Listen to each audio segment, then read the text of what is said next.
sin again. Lord, forgive me. Lord, forgive me. Things I don't understand. Sometimes I need to be alone. Bitch, don't kill my vibe. Bitch, don't kill my vibe. I can feel your energy from 2 planets away. I got my drink, I got my music, I'ma share it, but today I'm yelling, bitch, don't kill my vibe. Bitch, don't kill my vibe. Bitch, don't kill my vibe. Bitch, don't kill my vibe. Bitch, don't kill my vibe. Look inside of my soul, to find gold and maybe get rich. Look inside of your soul and you can find out it never exists. I can feel the changes. I can feel a new life. I always knew life can be dangerous. I can say that I like the challenge and you tell me it's painless. You don't know what pain is. How can I paint this picture when the color blind is hanging with you? Fell on my face and I woke with a scar. Another mistake living deep in my heart. Buried on top of my sleeve in a flip. I can admit that it did look like yours. Why you resent every making of this? Tell me your purpose is petty again.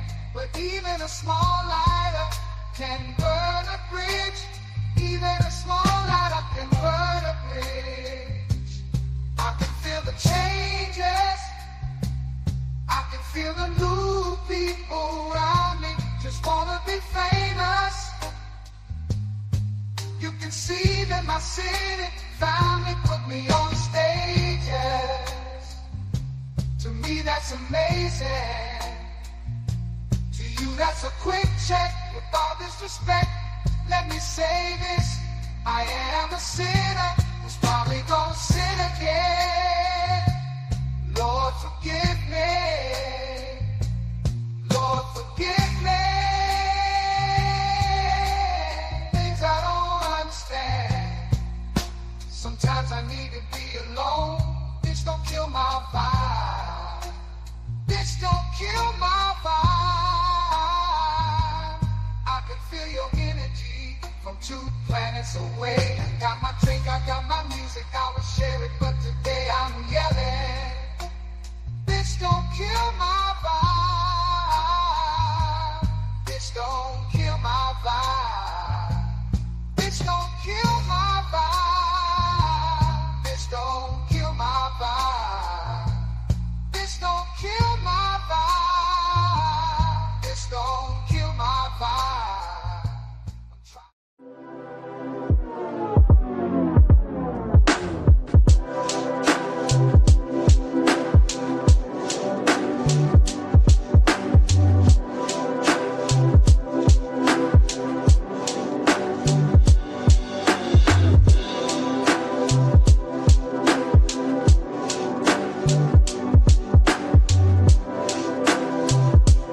Os livros na estante já não têm mais tanta importância.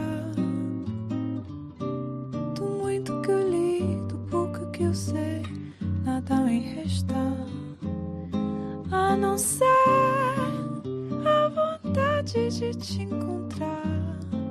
O motivo já nem sei, nem que seja só para estar ao seu lado, só pra ler no seu rosto uma mensagem de amor.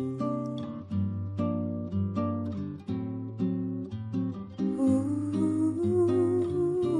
mensagem de amor. Os livros na estante já não têm mais tanta importância.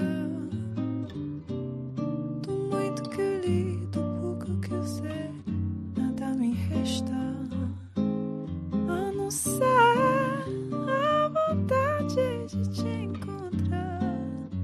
O motivo já nem sei, nem que seja só para estar ao seu lado, só pra ler no seu rosto uma mensagem de amor.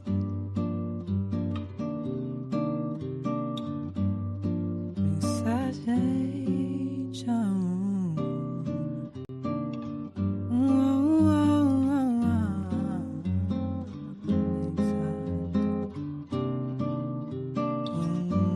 Mensagem.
say, no writing, nobody telling me what to say. This from the brain, from the heart, from the soul, from the streets. I'm a bitch from the streets. I get that money. I get that money. Bitch, give me what you got.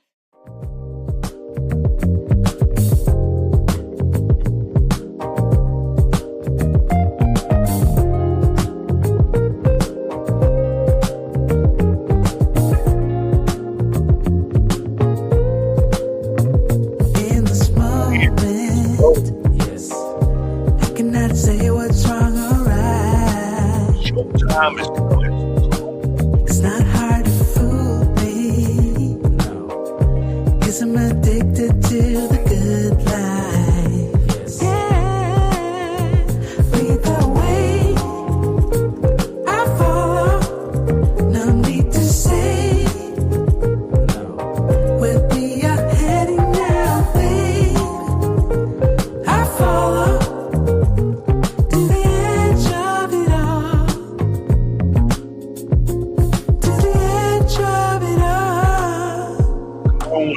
So tell your good lies, 'cause I'll find a better one, yeah.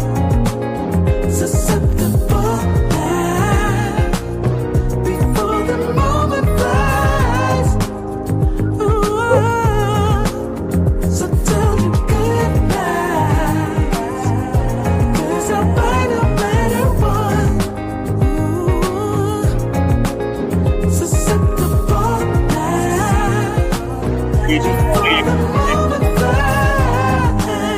On in. It's not a problem, no. 'Cause I know what I'm getting into. Yes. Yeah. And nothing can stop me. No. 'Cause I'm addicted to what you and I realize. Lead the way.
Let's go. Peace and blessings, everybody. It's been a while. So what is it this time? You just want to be held, or you want the LD? What you think it is? I want the LD, baby. And then I want to be held. That's all right with you? You know me. It's my duty to please that booty.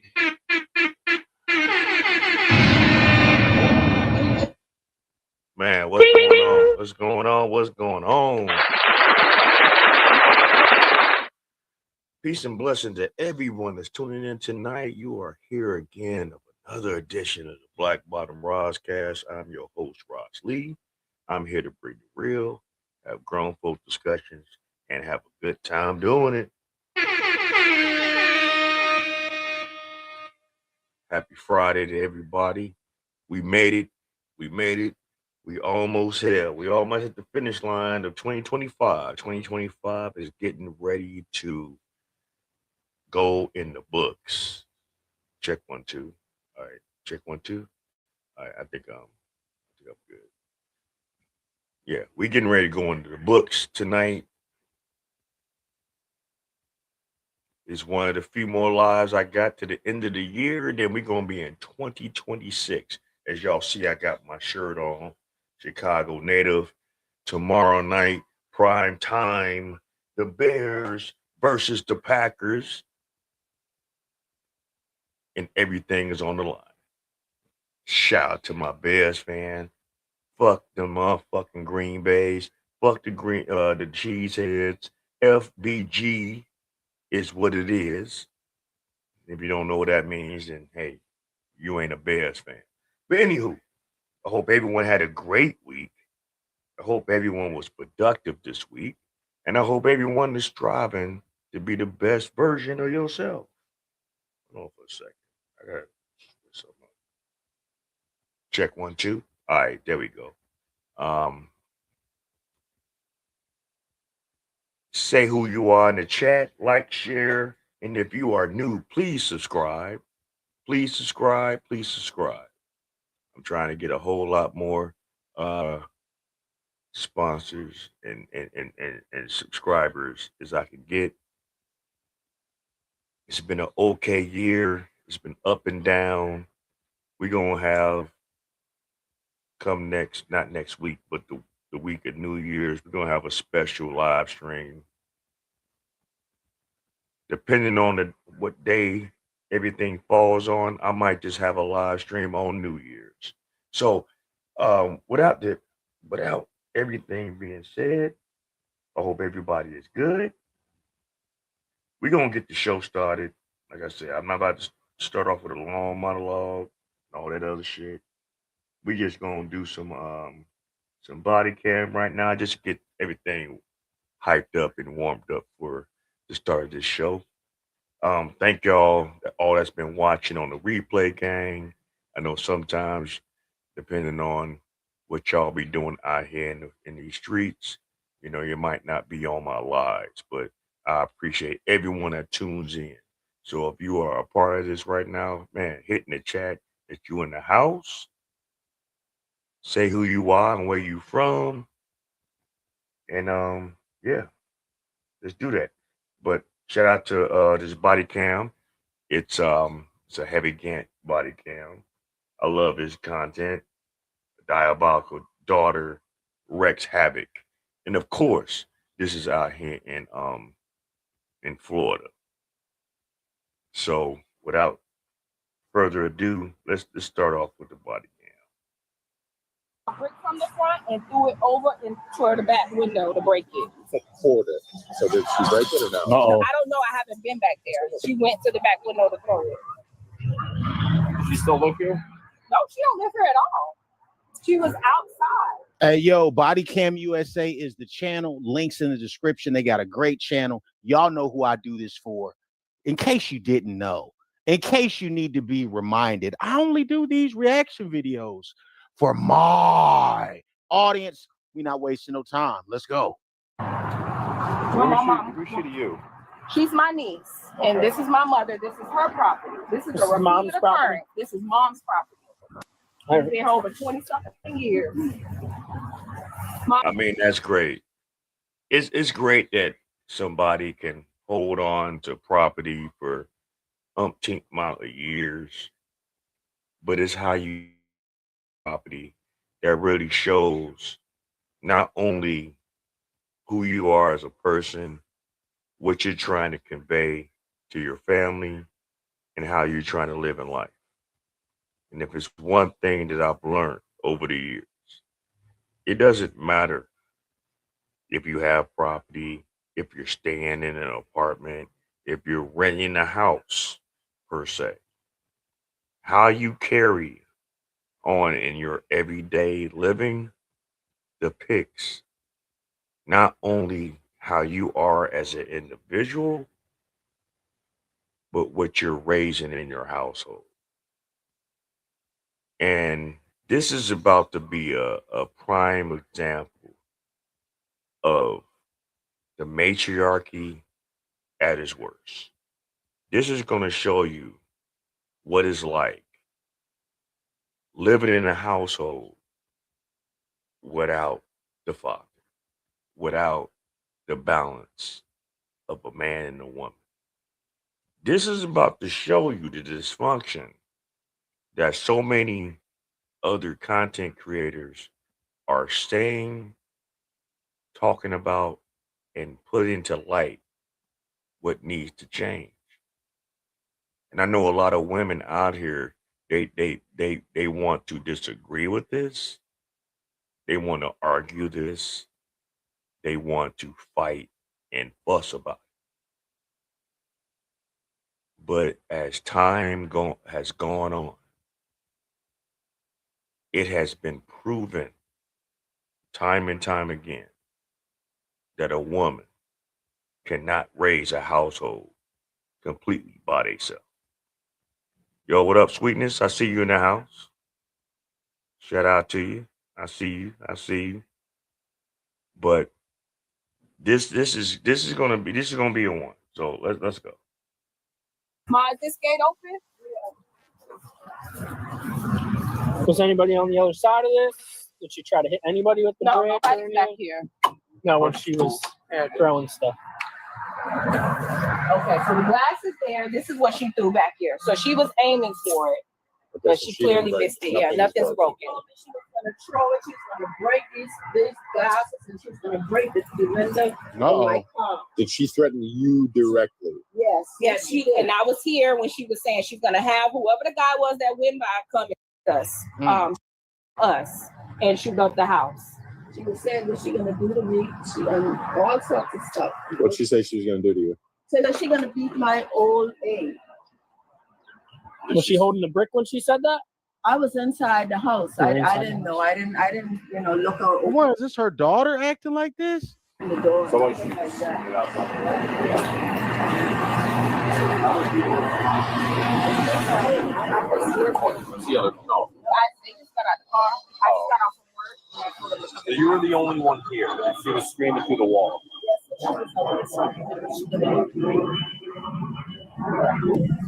Did she know you're home? Did she see you? Yes, sir. Yeah, my car right there. Yeah, she know I was here. She And know. what did she try to get in the front door or something? She wanted me to open the door for her. When was the last time she was here? She's always, She walks up and down. She always stops over here. Sometimes when I catch her and I'm coming home from work, I see her on the side and I'm like, Shonda, what you doing? She's like, oh, I'm trying to get some Wi-Fi for my phone. So she makes this area specifically the outside of my mom's home her hate. Now this is a daughter of this woman that's to the left of us, not the one that's talking. This is a daughter that's just out here, just bad in the streets and doing God knows what the fuck she's doing in her life. But this is what we're talking about. This is a prime example of the dysfunction that goes on in our community that so many people want to say, oh man, y'all just trying to like get on women and y'all hate women. No. It's not that people hate women. It's just that it's people that just hate a lot of women's behavior. And they wonder why they can't get what they're really looking for in this world. And maybe if they took a subjective look at themselves and get maybe they need to get some help other than government assistance. There's a lot of people out here in our community that need mental health help, and they refuse to get it because they don't think they have a problem. But as you're gonna look at this, you're gonna see how much of a problem things just gonna go. So let's go. Haven. Where does she live? She doesn't have. She's homeless. She is I know homeless. she's. Oh, boy. I've been her before, so I know that she's got. she's homeless. Yeah. She just was locked up. She just can't. I think she's on Yeah, she's on not probation. What it is? She's supervised release. supervised. How do you do that? Well, we don't talk about that enough, that there are a lot of people. I mean, there's a lot of us that may be a paycheck away from being homeless, right? But there are a lot of us who are homeless because you burnt every single bridge, you alienated everybody that was in your corner, you stabbed everybody in the back, and now there's no place to turn. And how many times do we see this in our community?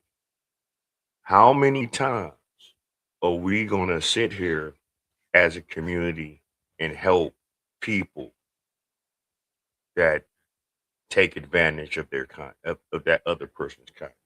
How many situations are we gonna have where people just walk all over somebody that is helping them? And then when the people that's helping you speak up on it, then you want to get an attitude. And I understand that it's sometimes in life we all fall on hard times.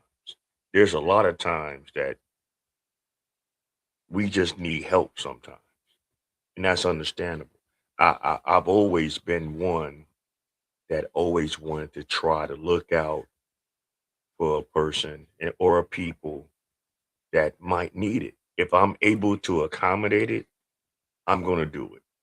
But what I dislike is that people that get the help, they take advantage of it. They walk over the people that is helping them to the point where they even feel emboldened or entitled that, oh, when these people are trying to check you or correct you on things that maybe you need to improve on, and they want to get in their feelings about it. Look, motherfucker, you in my shit. You know, look, you need to understand that there's just certain things that you should and shouldn't do. There's certain things you can and can't do in other people's shit. My grandmama always said, hell, you want to live how you want to live with no restrictions and no problems, have your own shit. You ain't got to worry about what another motherfucker say.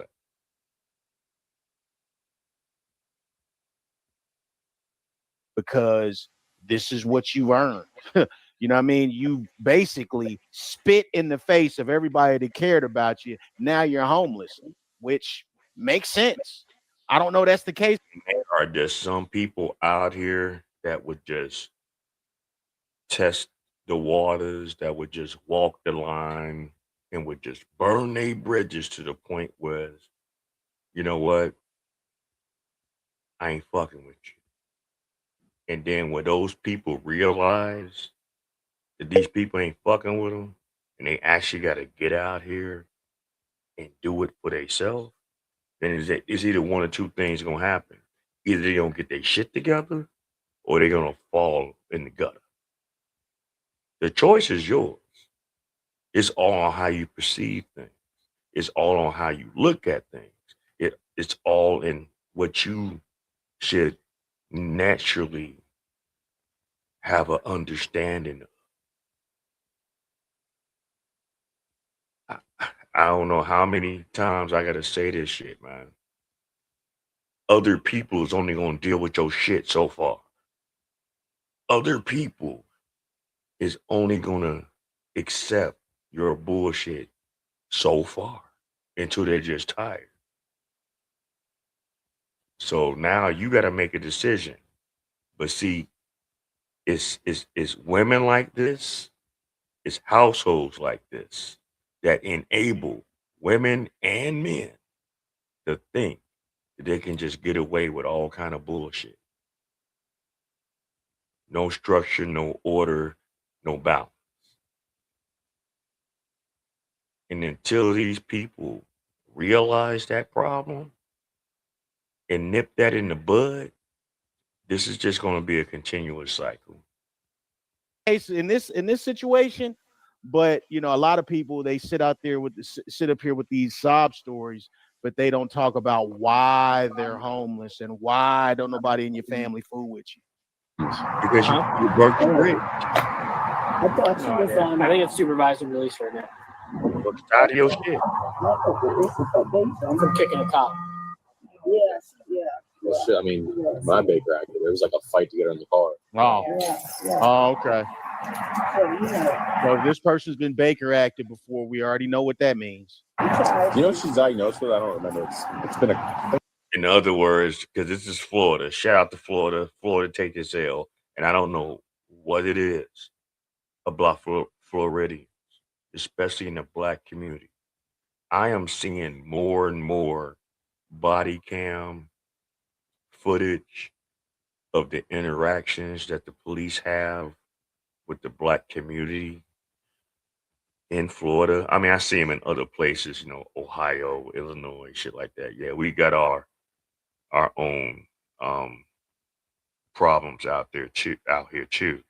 But the one thing that Florida, they actually deal with the people out there that they are known to have mental health issues kind of different than what other states might deal with. They actually got a law about that they have to kind of like treat them with kid gloves. Do I kind of agree with that? Maybe to an extent, but what perplexes me is that there are so many situations that is being allowed from these people that have these problems that need not to be allowed.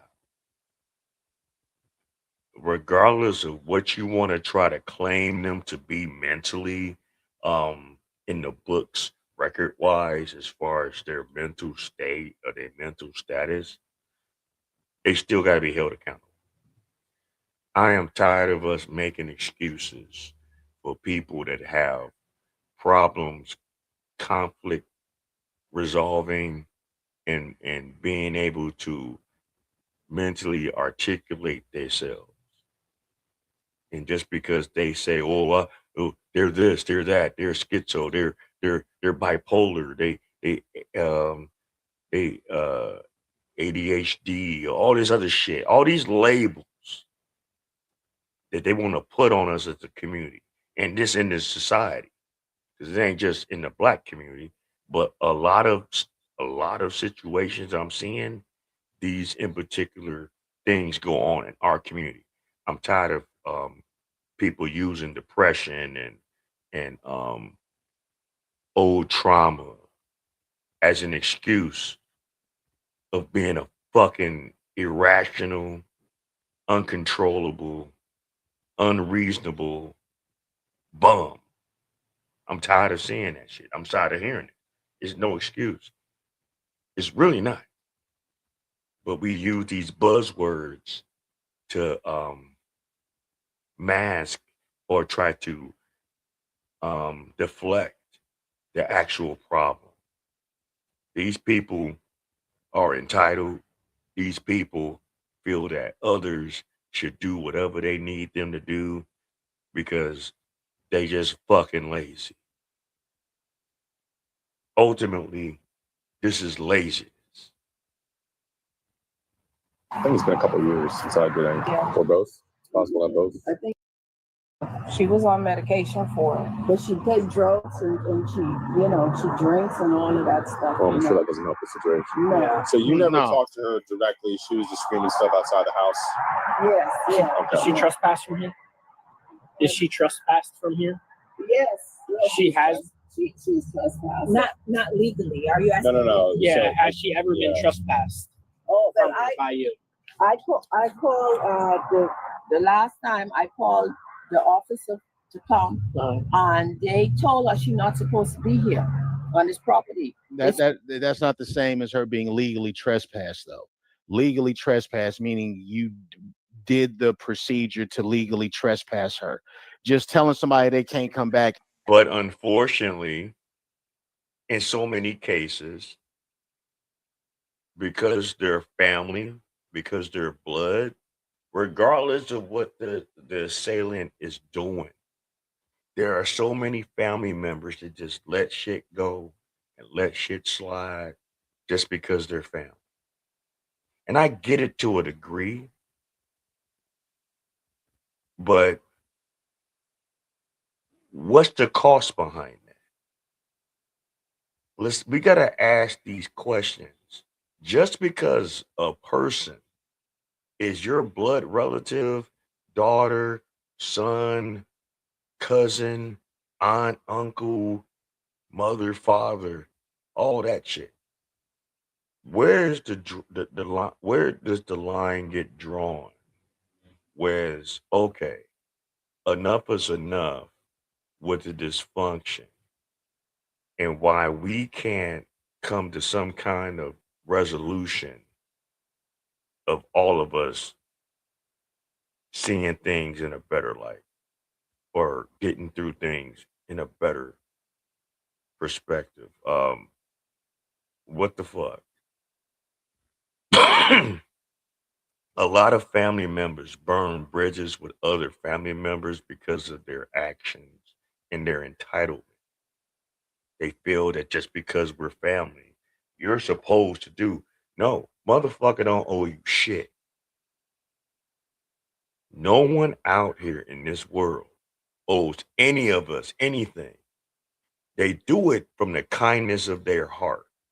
But what perplexes me and what pisses me off is that people that realize that these people is doing shit for you at the kindness of your heart, of their heart, you in turn, instead of being appreciative of it and doing what you need to do to elevate yourself in that time of need, you rather take advantage of it and fuck up y'all's relationship, fuck up y'all family dynamic, your friendship dynamic. It doesn't necessarily even have to be family, blood relatives. It could be people that you've known for 20 years, 10 years, grew up with each other, went to grade school with each other, always hung out. And then somewhere down the line, when we all grown, I'm going this way, you're going that way. I might need your help or you might need my help. But somewhere down the line, one of us misconstrues the situation or take advantage of the situation. The one thing I hate, and I hate to say that word, it's a strong word, but what I dislike is people taking advantage of someone helping you and you don't show true appreciation behind it. I can't stand it. Like ain't the same as legally trespassing them. Yeah, they can't stop her from walking out there, but she's not supposed to be in We'll check. We'll check. Yeah. What else? So yeah, she was You cussing. check and see if the all subject the is 51 neighbors. from this 1020. I mean, what's she gonna do to me and all of that? Does she have access to the house? No, she don't have no keys. But no. What's that? What's the name of that house? Shonda. Oh, Shonda? Uh-oh. So does she have access to the home or no? You took all her keys. She doesn't have a way in. She never had a key. So she never lived here? Long time ago? Long time.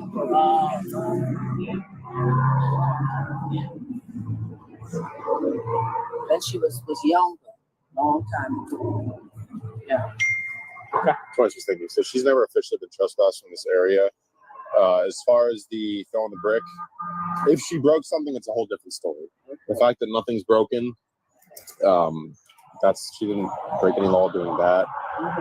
If you never actually talked to her in person and she's just standing outside screaming stuff, would you say that you're in fear?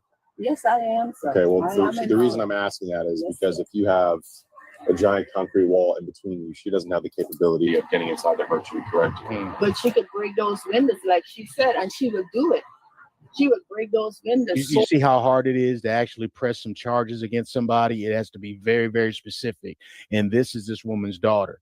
Okay, I'm assuming this is her daughter, which I'm assuming she's given her daughter more than one chance, right? But what can the police do? It's not really a lot that the police can do if legally they can't apply the necessary standards. You know what I mean? If they can't just and not only is that, if you don't stand on your conviction as far as setting boundaries, setting rules, setting structure, your family or anybody else will take advantage of that shit. This is why it has to be a clear-cut understanding of what a person that's giving help, that's given the help, need to express to the person that's needing the help. I know sometimes a lot of us think, okay, it's supposed to be a unwritten word, but no, it has to be.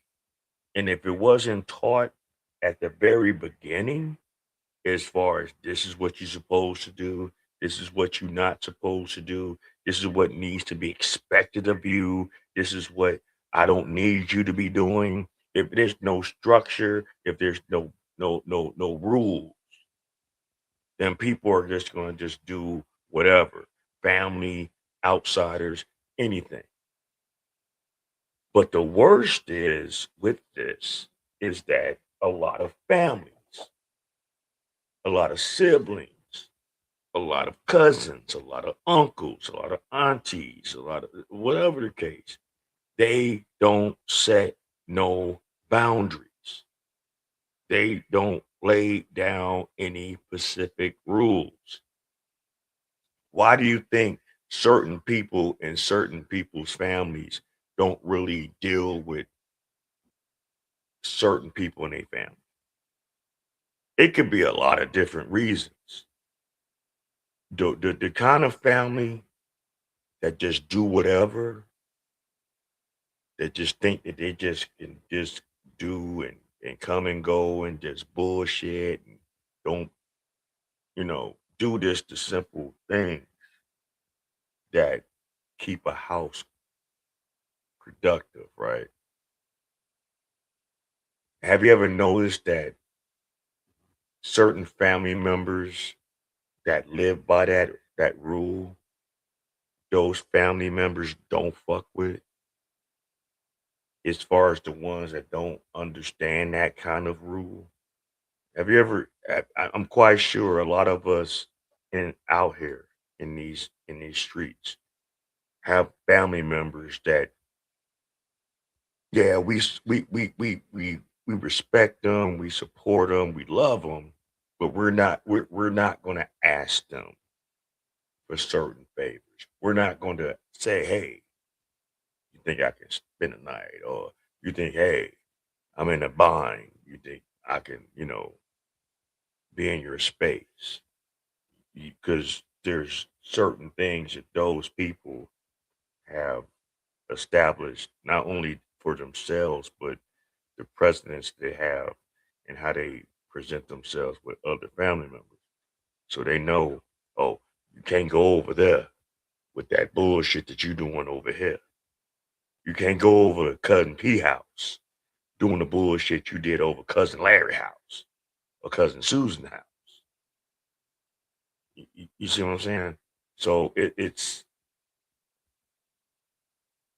understandable, but at the same time, it's fucked up because it's like people know who they can get over on and who they can't get over on, and there has to be some boundaries set on all planes. The shit like this keep happening. Lock this person up. They can't do that. She didn't damage anything, so she gets to continue to do what she's doing, I guess. What I'm saying is I can't arrest somebody on what they could do. Right. So what I want to do, if it's okay with you, is have her officially trespassed because she's currently on the property. Give me 1 second. And unfortunately enough, I've seen it, I've heard it, I've witnessed it. There are just some people that's in people's family that they just don't want to lay the hammer down on because their family, okay, all right, great. Respect is respected. But if they're not going to respect your shit, if they're not going to respect what you expect from them, then what are you going to do about it? How much drama and chaos and dysfunction can you deal with before you say enough is enough? You can sit there and scream to the mountains in silence by yourself. But if you're not bringing it to those individuals, like, hey, look, it's either one or two things. Either you need to understand that this needs to happen, that needs to happen, then you need to be on your shit. And then you ain't got to worry about hearing another motherfucker talk. See, if you was on your own shit and taking care of your own business and making sure you maintaining your own life, because we all got a life to live. Our life is not necessarily made to be worrying about other people other than our children and ourselves. I don't know where people got this shit fucked up at. I am not responsible for my cousins, my aunties, my uncles, my mamas, my daddies. I ain't responsible for how they live their life. Now, my children is one thing.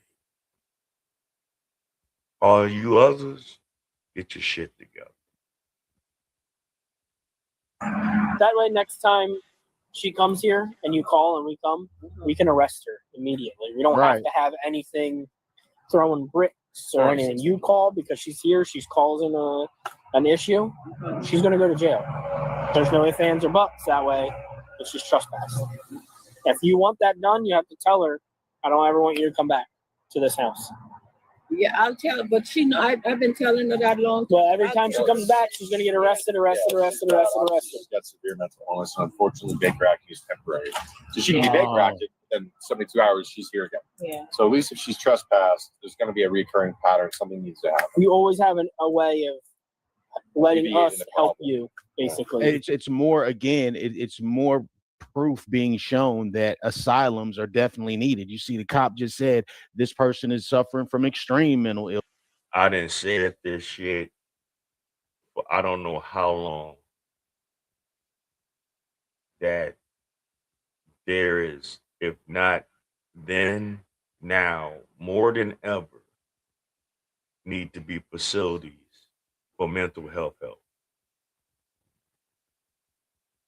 There are so many cases, so many reactions that we've all been watched that shows you. And I get that the law enforcement of today has to move a certain kind of way because of the George Floyd effect, you know, the Trayvon Martin effect, you know, the fake ass Black Lives Matter that put that narrative out there, the liberal left, the Democratic Party, all these different propaganda stories that has been going on for quite some time. But if there's one thing that really needs to be adhered to, is that everywhere in this country needs facilities to help with people that are suffering from mental health issues. Because it's just running amok. It's just going too far. It's reached epic proportions of bullshit and stress, man. And people shouldn't have to deal with this.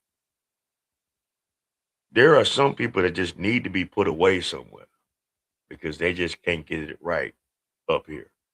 And if you can't get it right up here, how you expect it to live out here in this society?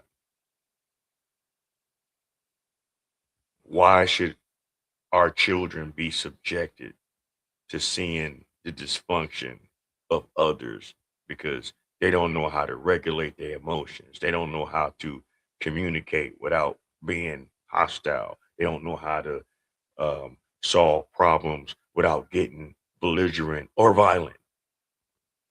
They don't know how to ask properly for help, knowing that they need it. I'm going to say this again. No one owes any of us anything.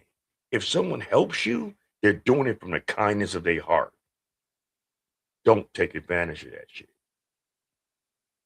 Because you're going to put yourself in a situation where no one wants to fuck with you no more.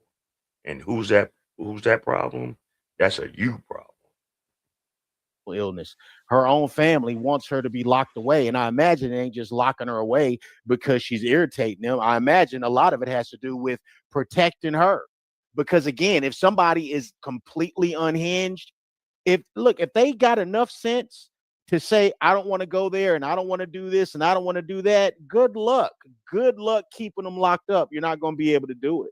Because without a trespass and without a crime, there's going to be times where we come here and we're like, we can't do anything. Do you know what time she got here today?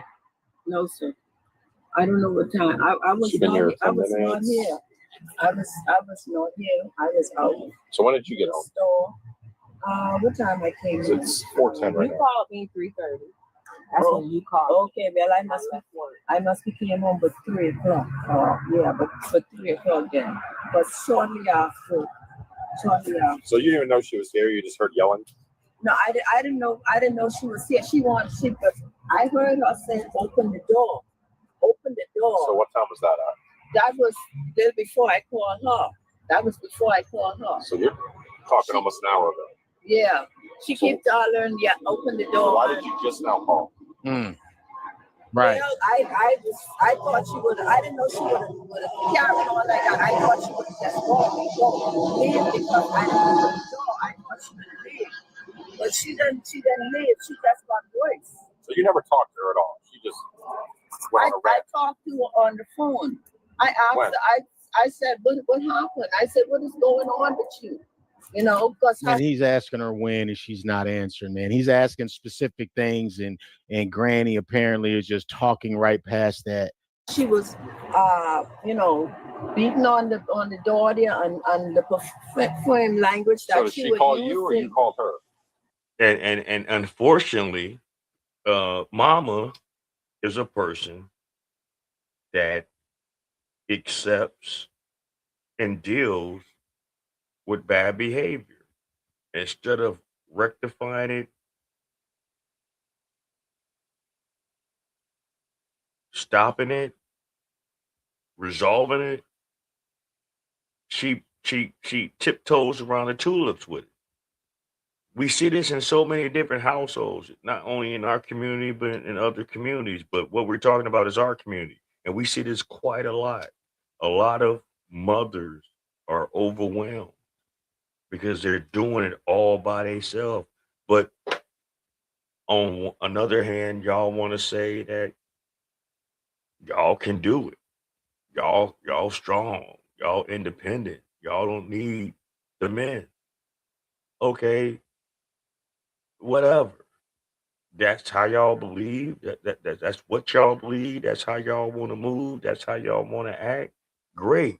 Don't put the man involved in your bullshit. Stop utilizing men for financial gain if you don't need these men. Because out of all this shit right here, where's the daddy? Where's Paw? Where's Aunt? Where's a male figure in this dynamic right here? All I'm seeing is a bunch of women that ain't got their shit together the way they need to have it together in a structural family, situation. All I'm seeing is dysfunction, right? And this is what brothers y'all need to really start really understanding.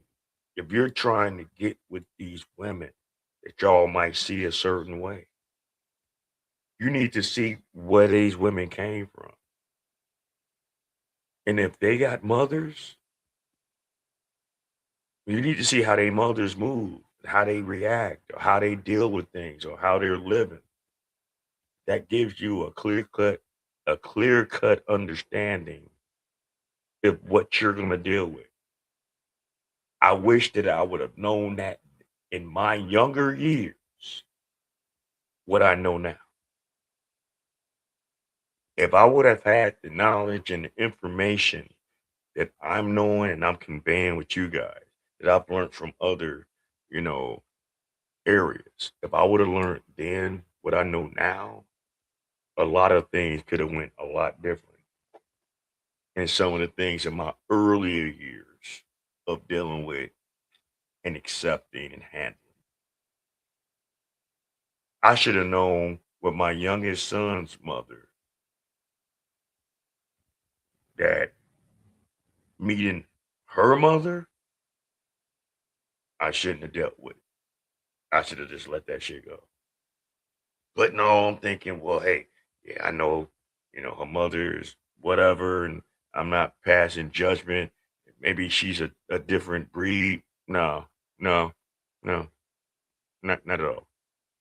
Because a child is going to love their mother regardless of their shortcomings, regardless of their flaws, regardless of their issues. That child is going to love their mother regardless.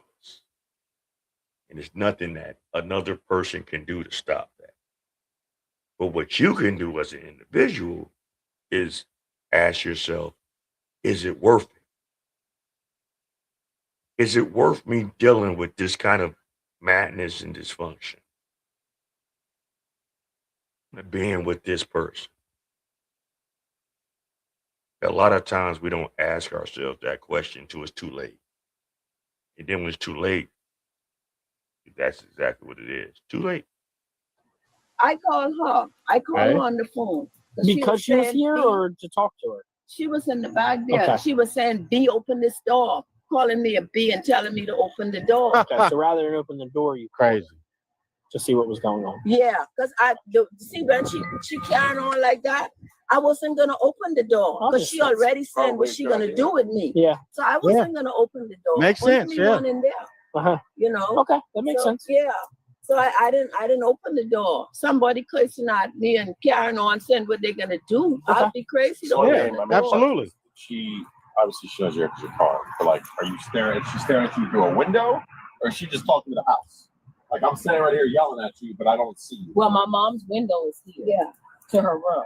Okay. So she's intentionally. So by was my she mom's looking at you? Is what I'm asking. She was by the window. Were you in your she room? was just talking so you could hear her. Yeah, she could hear you. That's so what I'm I could asking. hear her. Yeah, so It's like me going to the ex-girlfriend's house with the boombox. I don't know where she is. I just know she's home. Yeah, right. That's what I'm Yeah, asking. she see the car. Because it's a lot.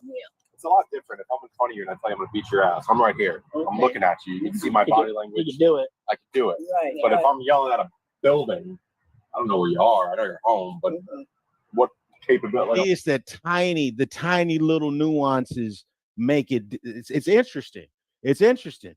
I wouldn't have thought that, but the way that he's explaining it, okay, makes sense. Okay, you didn't see the person, so it's not really a credible threat. If they're in front of you saying that, then it's a credible threat. That's why I was so surprised when somebody threatened to do something to somebody and they went to jail for it. I didn't know that you could go to jail for that until I started watching body cam videos.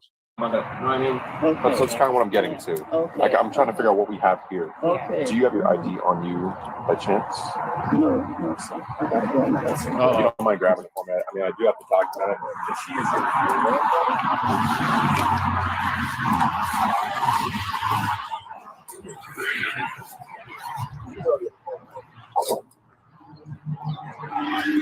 Yes, I believe so. My car. Got your kids in there. At least they're smart. Yeah. All right, just give me a couple minutes to get your case number, okay? Come over here. Come over here. You're in Uh-oh. See, right now, look, you can tell right now. That paused it right on top. Anybody that's walking like this, that got this kind of energy about themselves, you already know it's about to be one. It's about to be one. This shit came in on, she came on the scene looking like she on good bullshit. Look at her. That strong walk, that lean back. She got that lean back walk, like lean back. You know what I'm saying? Like Rockaware video. You know what I'm saying? Like, what the fuck are we talking about, right? But all right, let's go. You ain't leaving. I can't go. I ain't doing nothing. Come I over ain't here. just straight up. You ain't gotta touch me. Come over here. Okay, I'm talking to you, but what you Turn gotta touch me for? You know, I threw a brick out my mama's window. Turn around. And I witnessed it. Trying to get in. You gotta turn around? Turn around. Oh boy. Turn around. Better do it. Get tased. Turn around. And they ain't trying to play with her. They got the taser out already. See, I'm telling you, you got to give these policemen they props because the shit that they got to deal with on a daily basis is crazy, man. Especially in our communities, especially in the less the poverty stricken community in our areas, but all across the country. But what really kills me more is that more and more of these body cams I see in the state of Florida, there is a serious mental health issue that's going on out there that no one wants to put on Front Street. Oh, it's a mental health issue here in Chicago too. There's a mental health issue going on in Ohio. There's a mental health issue going on in Memphis. There's a mental health issue going on in Minnesota. You know, California. You know, New York. It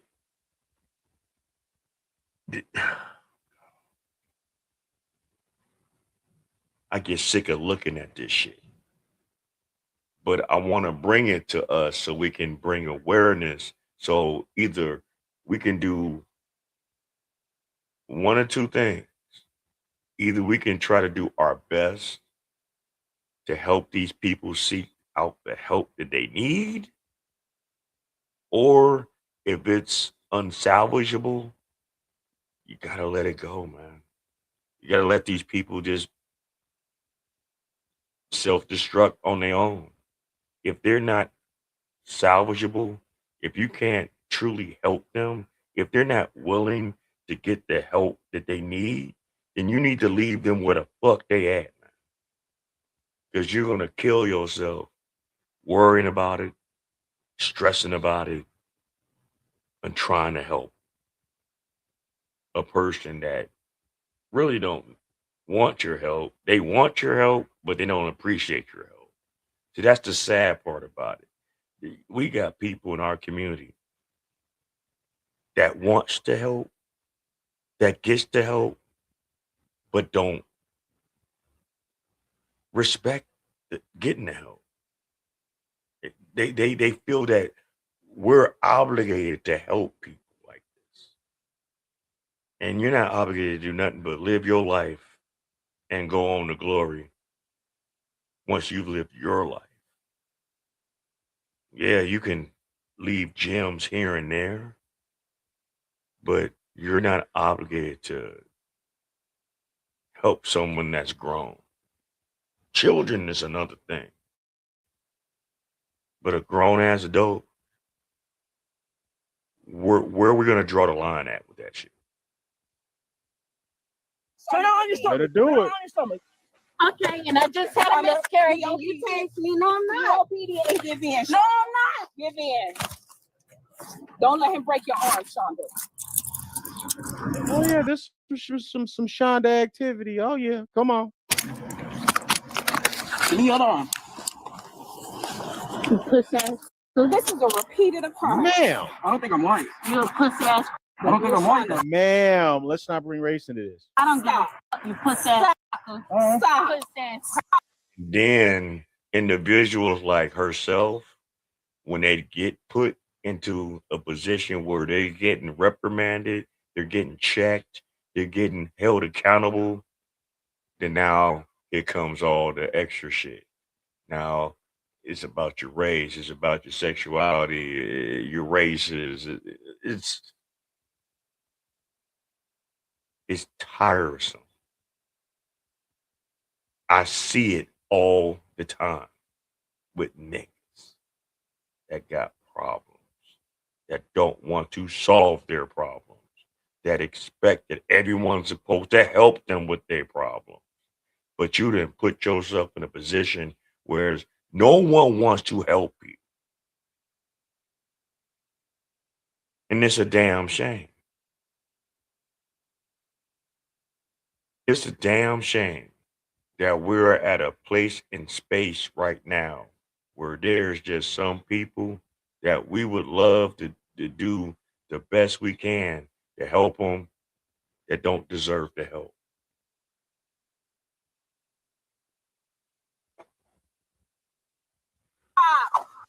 Stop.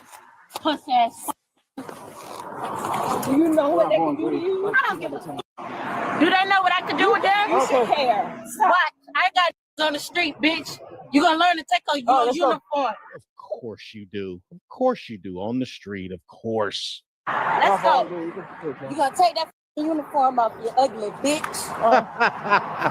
What? All right. Hey, bro, beat his ass. Okay. And so now she wants to like, this shit is so sad, man. This shit's so sad. I get tired of seeing this kind of behavior with our people, especially our women. This just shows me that these women have not been taught correctly. Mama, you felt this woman. You can say all you want that you did the best you could. No, you didn't. You didn't do good enough. Because if you did good enough, you would have helped her or get her some kind of instructions properly than what she's knowing now. All this shit's learned behavior to a degree. I'm not going to sit here and keep saying, oh, everyone has a mental problem. Oh, everyone is mentally ill. I'm not going to keep saying that shit. At some point, you got to understand that these people's environment that they grew up in from a child till they become an adult helps that shit just as well, if not more. If you're living in bullshit, if you're constantly seeing bullshit, if you're constantly seeing dysfunction and bad behavior as a child around adults doing bad behavior around you, you don't think them child gonna pick that shit up and expand on it and do that and more? You an idiot. Shout out to Palm Beach, Florida. Take this L, man. Okay. Watch. I don't give a pussy Hey, yo, Palm Beach County is a crazy place, dog. I'm just now noticing this is Palm Beach County. Okay. You gonna take that uniform off, you ugly bitch. Watch. Hey, bro, beat his ass. So that's the one you're Watch. I don't give a pussy ass. Okay. Pussy ass. I don't give a fuck. All right. Police even getting fucking frustrated behind it. But watch this bullshit. What she do in this car? Oh, you see that? She done slipped them cuffs. The spirit of disobedience.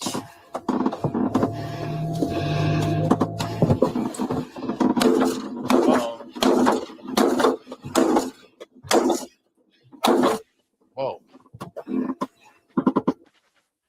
Clear case of behavioral issues.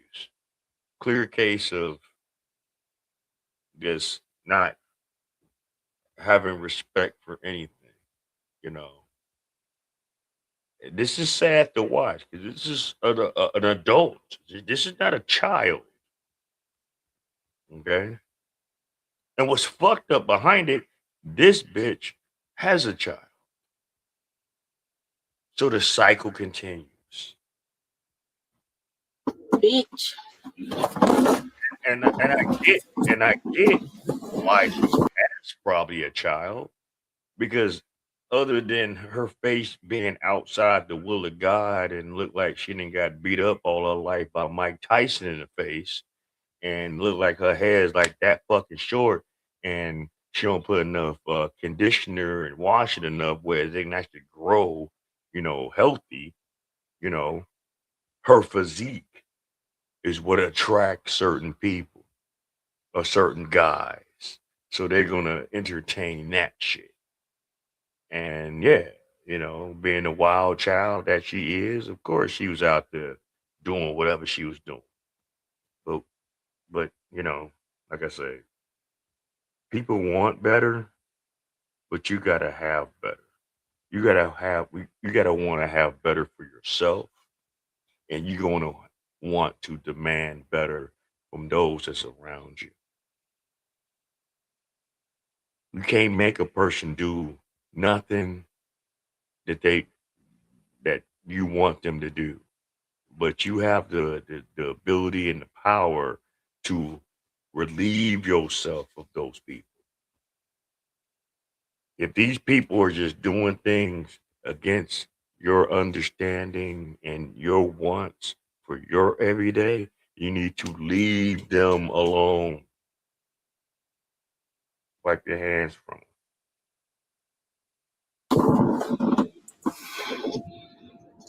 You bitch.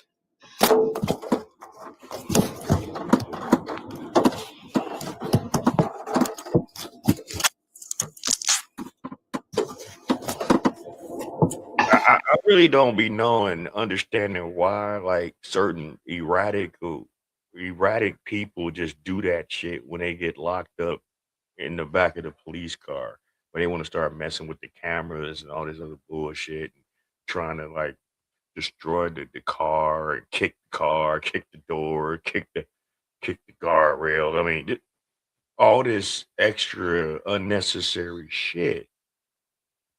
This is why I can't be the police because I'm not about to deal with this shit with you. I'm about to hog tie the fuck out your ass. Well, I might put you on top of the fucking hood and take you to jail. Who knows? I mean, I man, shout out to the policemen that do their job.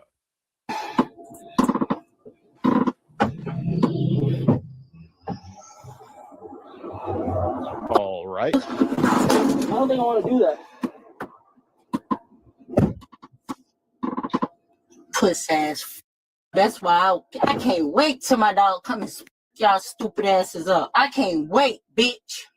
Like these are all threats, right? But clearly we understand that this person is mentally not well.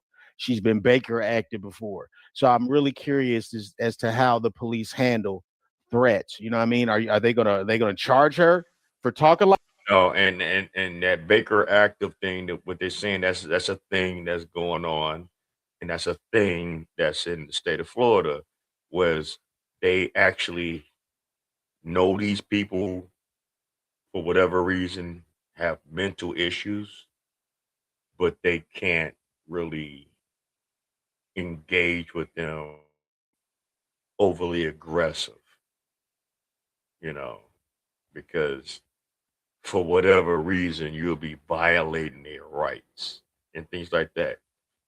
So instead of like labeling these people that's out there with that, why don't you build and put back facilities to help these people? But see, the government don't want to give a fuck about helping y'all in that. They want y'all to run them up in y'all communities, raise hell, either get put in jail or deleted. They don't want to deal with the stress in the everydays of dealing with people that have mental issues. They rather discourage you, treat you with kid gloves. And if you get caught up in a situation that they can't control or they can't stop and it happens to you, oh well, just one less motherfucker we got to worry about now. They didn't put themselves in a situation where, it's all fucked up. So whatever. Like this, other cops do. But I mean, how credible is the threat given the fact it's coming from somebody who's not on the same plane? I got all of y'all stupid ass names, bitch. I can't wait. Bitch, die slow, ho. Just like them old men did. Think it's a game. Bitch, I'm leveling y'all ass out. Did she say her old man? Hold on. What did she just say? What did you say? I mean, how credible is the threat given the fact it's coming from somebody who's not on the same plane? I got all of y'all stupid ass names, bitch. I can't wait. Bitch, die slow, ho. Just like them old men did. Think it's a game. Bitch, I'm leveling. That's a hell of a shit to say. That's some hell of a shit to say. And you wonder why we're not getting anywhere. You wonder why I said before, right? In some previous videos that I've done, we don't need to keep talking about getting reparations because all our community is going to do is jag this shit off. I would feel, yeah, she is. I feel that, and I've had discussions like this before. Do I feel that the black community should have reparations? No, not in this state of existence that we are in this community, in our communities across the country. Not unless we get some mental health help to help us with the traumas that we have dealt with, not only from ourselves, but from the system and from generations of bullshit, of trauma. I do not think that it will be healthy for the black community to get reparations, especially in the mindset that a lot of us are right now. Y'all would jag that shit off in 6 months, right, and give it right back to the people that gave it to you. Y'all won't buy no property. Y'all won't invest. Y'all won't do the necessary things to help you in yours that you might think or might need to get helped. You won't do it. All you'll keep doing is flashing all your money, flashing all the trips that you go to, talking about all the shit that you done bought and all that. And then when the money is gone, you doing what Teresa Martin, Kanika Jenkins' mama doing, running around butt naked in freezing cold weather, going crazy. Because you done jagged off all your money. Partying. We too busy wanting to stunt and party instead of really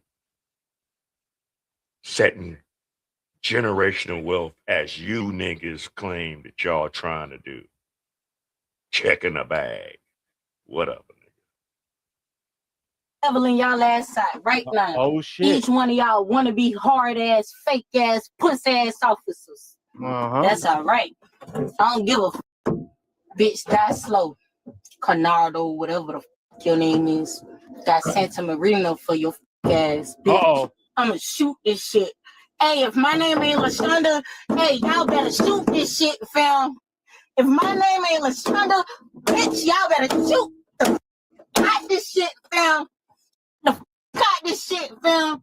I don't give a what the you know. Grandpa climbed through her attic and puss asshole. I swear to God, if you don't, I swear to God, on the alumni, bitch. Bitch, go through her attic and puss asshole. Alumni? What's alumni? On alumni? You been in college, bitch? What college you been to? What college have you attended? Where you swearing on alumni? What? All right, whatever, man. On the alumni, man. Let's not bring the alumni into this. I mean that shit, fam. Right, like, I'm what? tired of both of them hoes, fam. I hope Rosa, your sister, go to send her that. I call Rosa right now and tell her your peon ass brother called himself slamming me. But I walk to Orleans Court right now.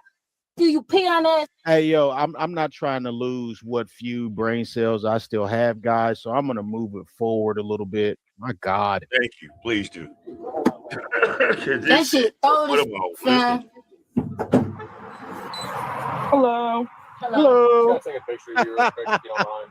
Can we take a picture real quick? Because what, man? God damn, the eyes, Chico. They never lie.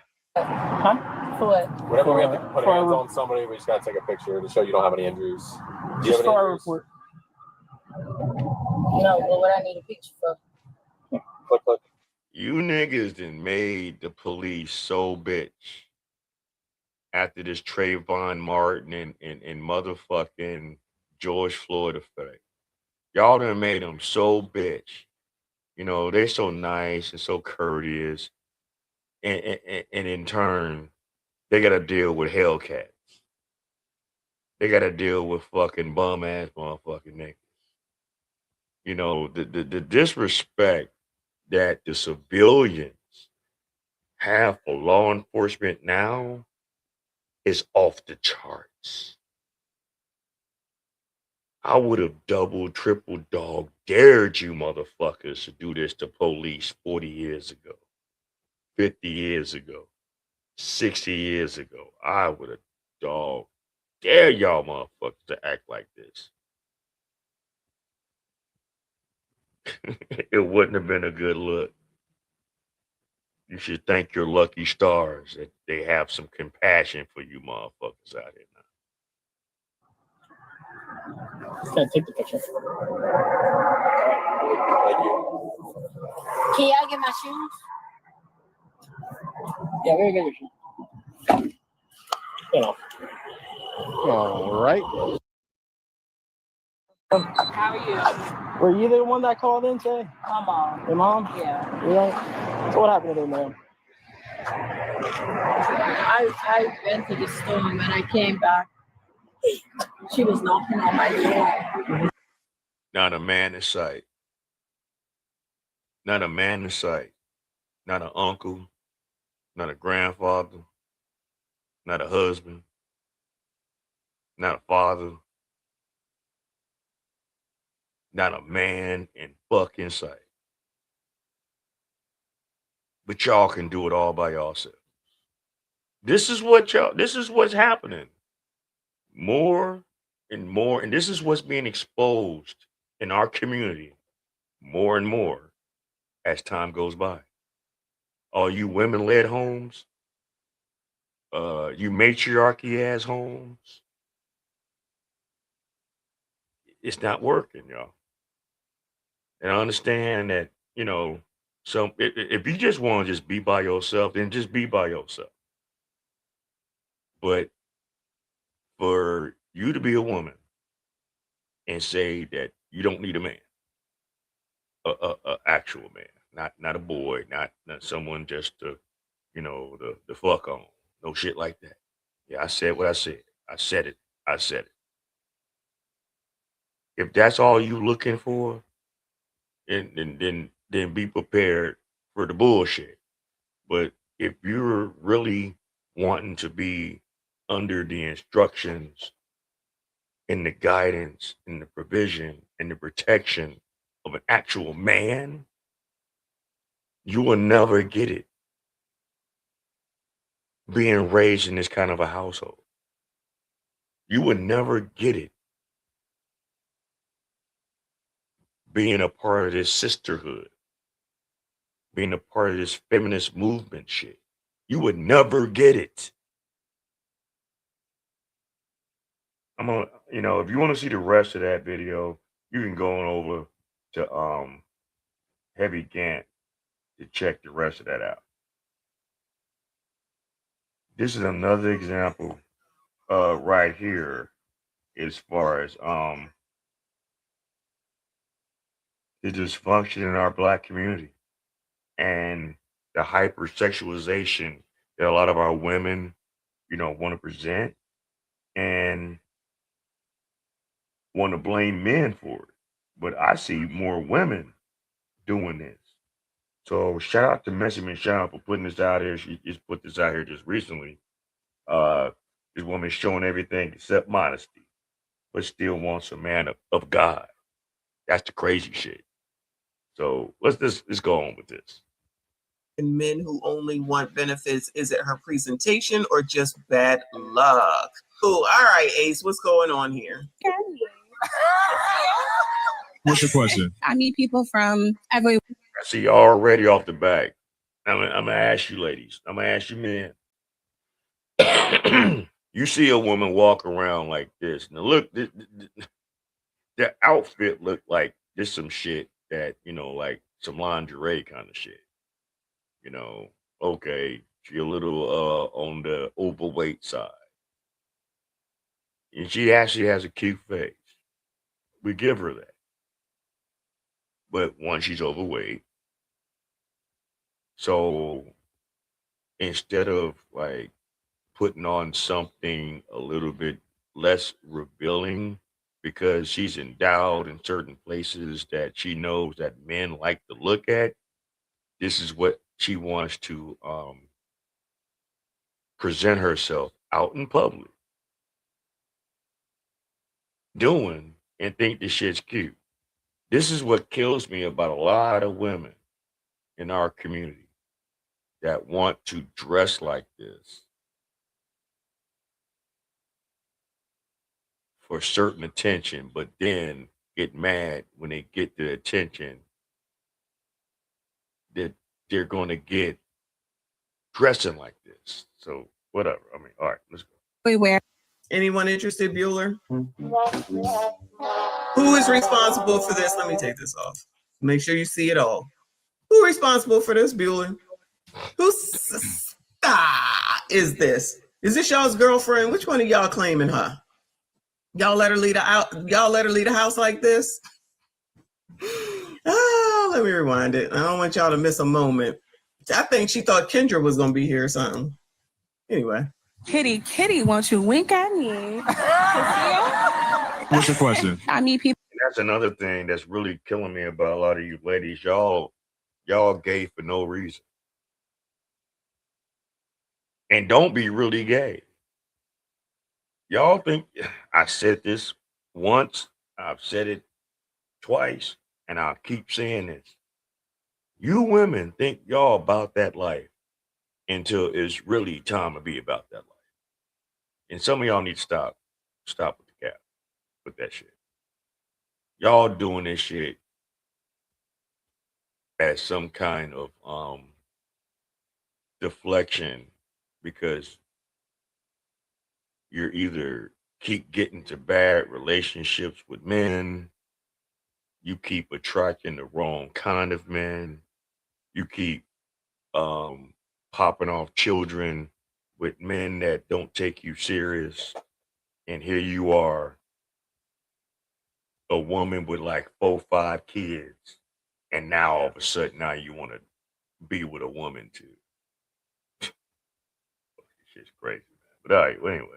People from everywhere. I've seen the world, but for some reason, I still can't find love. Not love that's like genuine. Someone who don't want me for the benefits. I think we gotta be honest about. What? First off,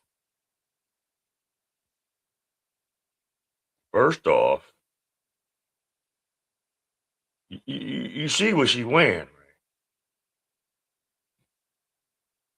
right? Women, honestly. Let's just keep it 100, ladies. Ladies that's in the house, men that's in the house. If you see a woman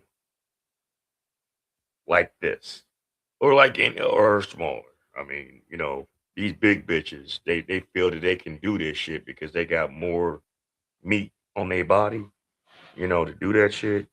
But if they wear certain shit, they can kind of, get away with it,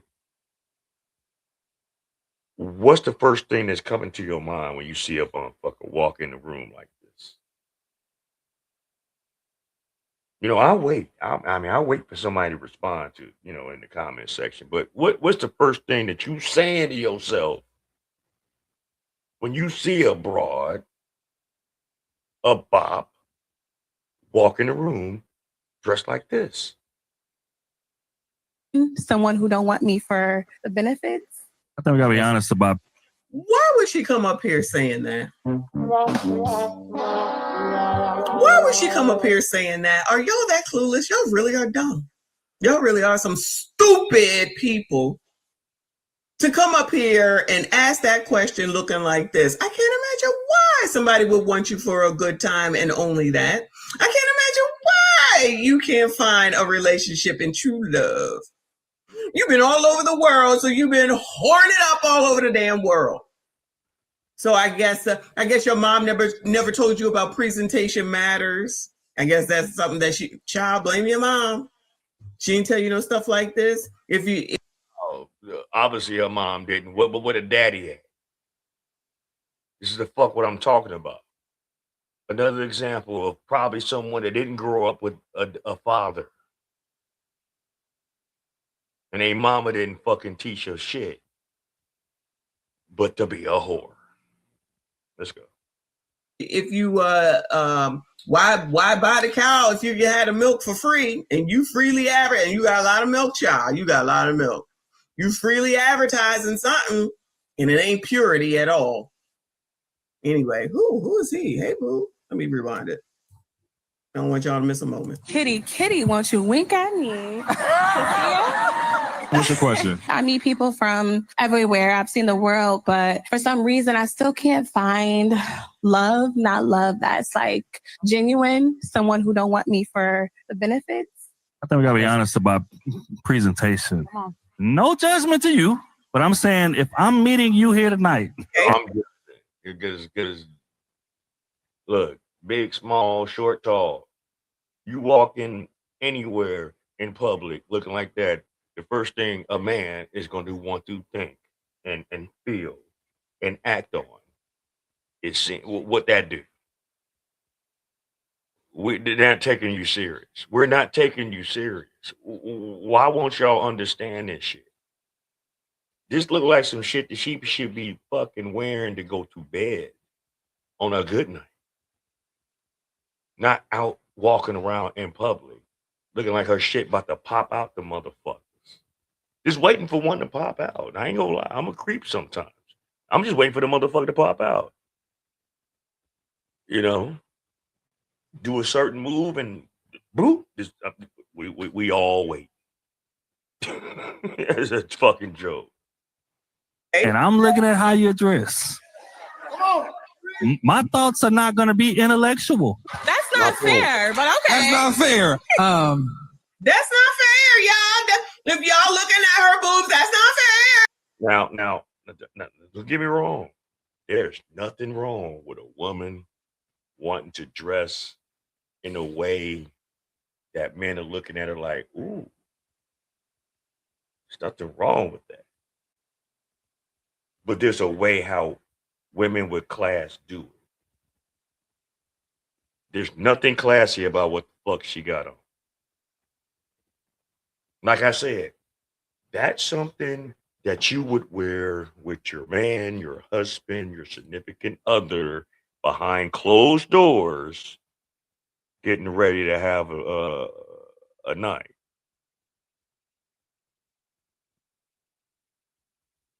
Exactly. But wait, you gotta listen to what the fuck she said. This shit is ridiculous. Her short dress, the dress that's technically skimpy, ain't even. Doesn't look like something you should be wearing to bed. You should be wearing that to bed. I don't want you to be mad at me. The way you came to that microphone, baby. Oh my God. Kitty, can you wink at me? Kitty, I love you. I love you too, baby. But let me tell you something. Always gotta be sexualized. Then mad. Yeah, but Kitty has a whole husband, bitch. She don't want you. Okay, That's the shit I be saying. Some of you bitches be half-ass gay and shit, coming at other women, and they don't be fucking with y'all like that. Especially walking up looking like that. Like, come on, man. Show some self-respect. And when somebody say that you're being sexualized, Kitty is a married ass woman. She ain't interested in your ass. This is amazing. It's not cute. Y'all think all this sexual, overt sexualization shit is cute. Then when people say black women are over-sexualized, then you get mad. But then you support shit like this. And the only reason, if anybody is, and not in this particular comment section, but the only reason that any other typical would not say anything or would be against this is because Kitty is against it. Because yes, I've seen it. So the only reason that the typicals would say, no, sis, this is not right, is only because Kitty is basically saying the same thing. She being too nice for my taste. Listen, you gonna advertise, then you're gonna get a price, like Trap just said. Shout out to my fave. He said her gravitational pull pulls in black holes.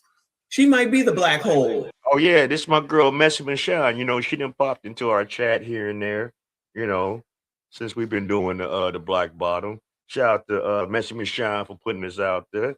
Hey, and everybody that's tuning in, tell a friend, tell a friend, tell a friend, and come on over here to the Black Bottom Roscast. Hit the like, share, and subscribe. I appreciate some of the newer subscribers that has came in here recently over the last couple of weeks. I know about a week or so ago, I kind of like took a mild break, but we're back strong and long, and I'm here to bring the real. But yeah, Messy be speaking facts. Me and her, I'm telling you, I'm calling for you, Messy. We need to do a side-by-side live stream one day. That shit would be epic. How you be talking, how I be talking. Can you imagine? That shit would be classic. But anyway, let's go.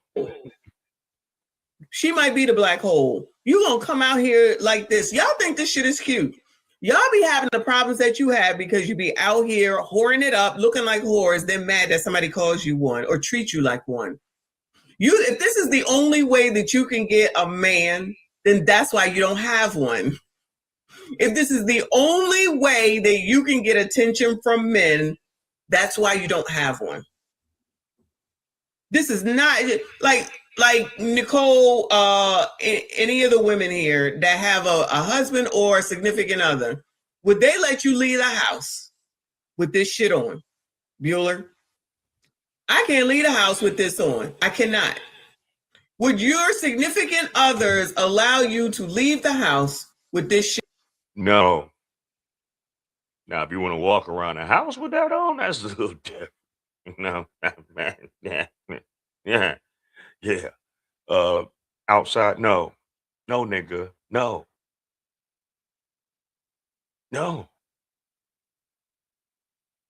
Mm-mm.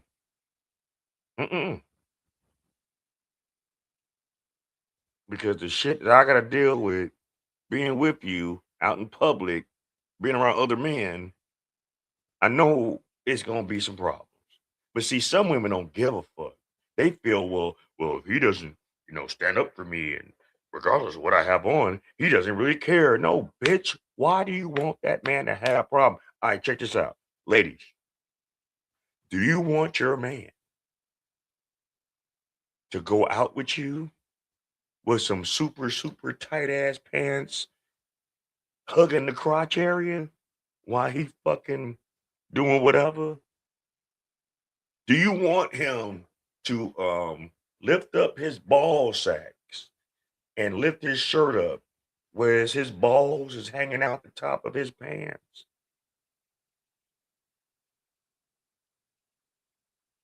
I mean, I'm just a simple question. I mean, I know y'all don't care about them motherfuckers fagging and sagging, with their ass out. Well, I'm talking about other shit. You want him to slip a nut out his trousers and just walk around, loud and proud, like it ain't nothing. Would you like that? Shit on. So first of all, she ain't got no man. Second of all, it looked like a areola is about to come out. Thank you, boo. Exactly. Thank you, boo. Exactly. If Mona was here, I knew she'd say the same thing. I know damn well Takee would say the same thing. LC saying the same thing. Child, what the fuck? Mick said her son would say something. I'm sure he would. As good. Because you're embarrassing not only yourself, you're embarrassing your whole family, you're embarrassing your children, you're embarrassing as a whole. You're embarrassing as a whole. But you come on, y'all. Let's not act like that's a size. We'll say, yeah, girl, you so cute, you got body T and all that other bullshit that y'all be saying. That be most of your problem too. Y'all like it amongst each other when you really don't. Trust me, y'all. They don't really like it amongst each other. Anybody that says that she really look good, just go along with the sisterhood shit. But guess what? If she ever found a man that came upon her that was decent and she saw him too, she would go right after him, regardless of your friendship, because ain't no sisterhood. She thinks this shit is cute. Ain't listening to nobody except for a bunch of fucking women. Are you trying to attract a woman or are you trying to attract a man? Like, feel free to do what you want. But if you're trying to attract a man, maybe you should listen to what they have to say or ask them and stop listening to yes stars, because they have a good reason to keep you where you are. I don't know what I'm talking about. Not fair, but okay. That's not fair. I don't want you to be mad at me. The way you came to that microphone, baby. Oh my God. Kitty, can you wink at me? Kitty, I love you. I love you too, baby. But let me tell you something. As a woman who done had to go a lot of stages through my life, I done had to go through a lot of seasons, a lot of mistakes. There was a spirit that I operated in a long time ago that made me promiscuous. It was something that attached itself to me, and I lived in it for a very, very, very long time. It was the way that I was speaking to people, the way that I presented myself in conversations, the way I presented myself to men, and those men only wanted me for sex. And I kept going through that same cycle until I released that spirit, until I was delivered from that spirit that was in me. Not trying to go too deep, but I recognized something in you that was once in me before. I'm a wife. I had to release a lot of things. I had to ask God to restore me in a lot of ways. I had to go through a lot of guilt and a lot of shame for mistakes that I made from a spirit that I was operating in that came down my bloodline. You operated in the spirit, baby. You can cover up right now, but even by the way you talk, it's in you right now. And I'm not saying... You hear her laughing in the background. She's not receiving this. You hear her laughing in the background. Shout out to CDT in the building. She's not trying to hear this. She gonna just go right on out here and be like, yeah, Kitty said, take her viral moment and then go back to the same old. Because she'll be one that be sitting there at a bar, just like she said, if she covered up and be doing all this mess that's showing sex, basically, then get taken down and then turn around and talk about what happened. Ciao. And that to beat you down, baby. I hope and pray that you take this to heart. Of course. I hope you do. Take this message. If you are running in the same cycle, it's time to do some inner work. You got to look within and see exactly what is the cycle that I'm allowing myself to stay in. You can put on some clothes right now. You go to a man, ooh, can you talk to me for a second? He's going to see the sexual nature that's in you, and he's going to lead, just like what Trill was saying. Easy cute. You can cover up all day long. It's in a way that it's in your behaviors, in the way you talk, in the way you interact, in the way you engage, in the way you talk about your future, in the way you talk about yourself. If you're running into the same problem, it's a you problem, baby. What do you want in a man? Loyalty, love, a God-fearing man. Child, we're going to talk about God-fearing, dressed like, praise the Lord. Truth is, I'm tired. Truth is, I'm tired. We're going to talk about God-fearing, dressed like this, child. Did you wear this to church? Would you wear this to church? Is this what the church is teaching you, child? She's not hearing her. She just listening to her out of respect, but she's not hearing her. It's a you problem, baby. What do you want in a man? Loyalty, love, a God-fearing man, someone who can respect me. If you want someone to respect you, you got to respect yourself, baby. Absolutely. Okay? And if you want a God-fearing man, you got to be a God-fearing woman. Of course. As well. Yes. Okay? I'm sorry. How the fuck is she looking for a God-fearing man My question would have been, would you wear that to church? That's my question. Because if you wearing that to church, I want to see who the fuck your pastor is with your congregation. If they let you wear some shit like that to church. You want a God-fearing man walking around looking like a Jezebel. Pick a struggle, man. Come on. Let's keep it 100. Pick a struggle. Please. Can we do that? Can we pick a struggle, y'all? Anyway, that was just that one. We got more. We got a lot to go. So it's Friday. It's the holiday weekend. Shout out to oh my God, this one here. Just a Girl Talk. Shout out to Mess Me Shine for that one.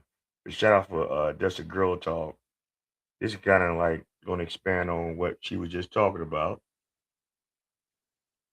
A lot of these big and these big ones, these bigums, they be doing the most, man. But anyway, let's go to this one. Just a Girl Talks talking about some of these big girls and how they over sexualize themselves. And look at this shit that this bitch right here got on. That girl, still that girl. I can hear you. Come in. Hey y'all, welcome back to the Just a Girl Show. My name is Janine. If you are new here, if you're new, of course, hit the subscribe button, turn your notifications on so you never miss an episode. And if you're a subscriber, welcome back to the channel.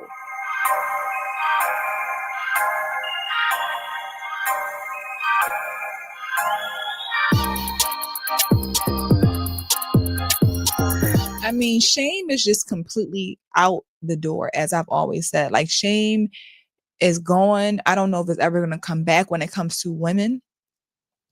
Like, there's none. And we are teaching our daughters and our sons to do the same thing. Have no shame. Can't nobody judge you. Only God can judge you. Do what you want to do. You want to get one life. All of that type of rhetoric that we love to use to find any way to excuse our behaviors. But it's something about the way that women just find their way of trying to get views and likes, which we love to talk about, who wants to get views and likes and be seen. And I've shared this mother-daughter duo before, but I'm going to share this video. It's very, very short, but it's very, very powerful and sad. But I want to discuss the comments attached to this video. So here's the clip, and let's come back and talk about it. Being that girl, still that girl. I can hear you. Come in. First off, bitch, you bogus as fuck coming out like that. Can you dig it? Can you dig it? Can you dig it?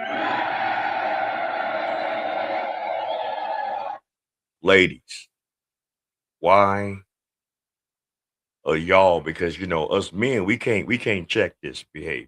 We can't check this shit.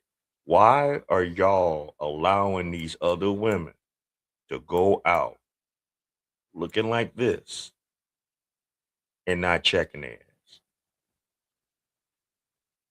Why are y'all hanging out, going shopping with these bitches, and you seeing them buying shit like this and telling them, hey, hold on, I don't think that is going to work for you? Why? I mean, like, and of course, this looked like a Walmart. Walmart is the nigga magnet for the ratchet. They should call it Ratchet Mart, because this shit is fucking crazy. Yo, what up, bro? What's going on, Big Mike? Since you here, everybody come on in, get you some water, eat you some fruit, roll you a blunt, have you a beer, get you a cocktail. Like my man Big Mike said, get you some juice. But you got to leave them pills alone, 'cause them mugs will kill you. Let's go with the ratchetness. Being that girl, still that girl. Being that girl, still that girl. Being that girl, still that girl. Clock it. Oh, okay. Oh, okay. I truly hate that term. and you are not wearing that outfit. Like, and I'm assuming that's your daughter, and hopefully your daughter, when she get grown and have kids, ain't built like you. I'm praying that somebody on another side of the family, she takes after her that them jeans, because your ass is foul. But anyway, Oh, why are you dressed like that? Like, you guys seen, this is how she dresses. This is the type of clothing that she wears with her daughter. So it's just uh,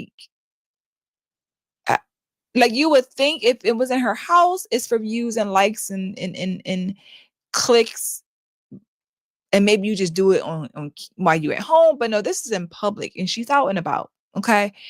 But for me, it's the comments that said, I love how she's teaching her daughter how to be confident. So confident means exposing your entire body part. Being confident means being half naked. Being confident is saying, clock it, period. Like this, and it was many comments like that from delusional Black women. Let me make sure I make that clear, unfortunately, that this is what is confidence. Because this mom walks outside with her belly hanging over, exposing everybody, embarrassing her daughter. This is what confidence is. This is where we are, y'all. We are so far gone that this is what confidence is. This woman walks around with her stomach out all the time. This is just what she does. This is how she likes to. This is what she calls as confident. Can't nobody do it like she does, because this is what she feels is her way of being confident.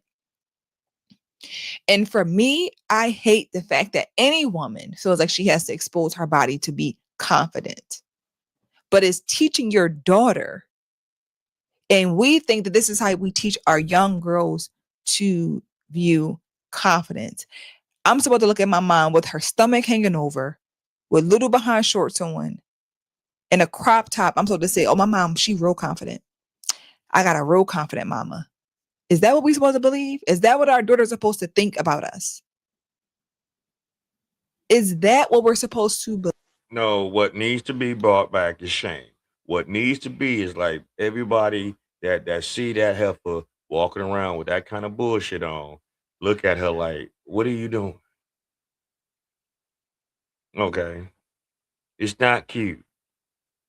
Okay. Your daughter was cute with the outfit that she had on that you matched with her, but you're not.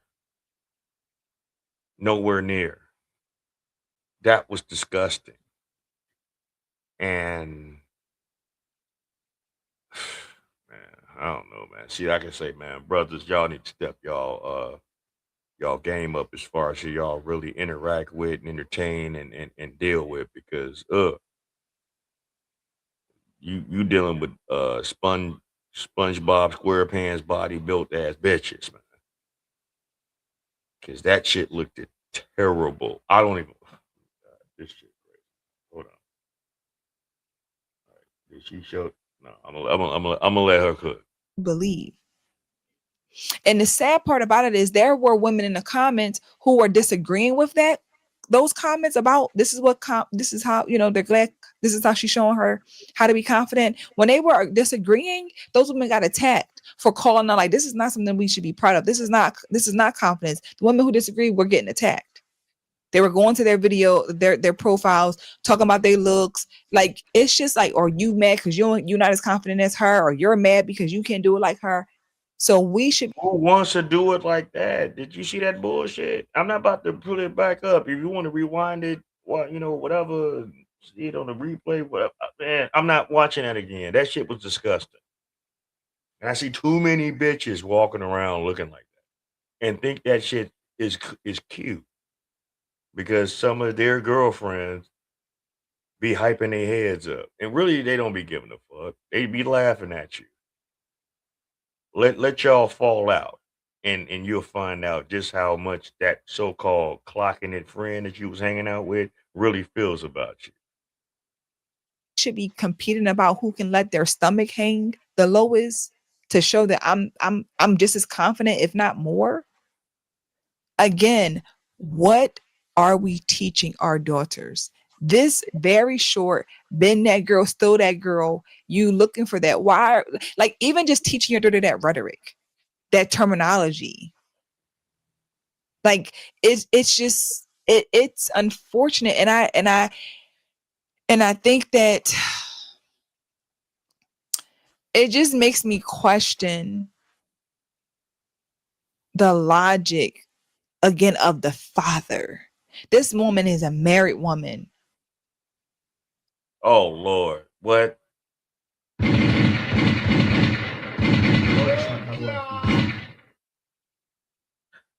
Either one or two things. That woman's married, walking around looking like that, and he's allowing that. He's either one or two things. Either he's a punk simp ass nigga, or he don't fucking respect that broad and doesn't care that she goes out like that because he's probably out doing whatever the fuck he doing. So yeah, you going on out there and act a fucking fool and look like a goddamn clown. But men, why would you allow this woman to disrespect your name?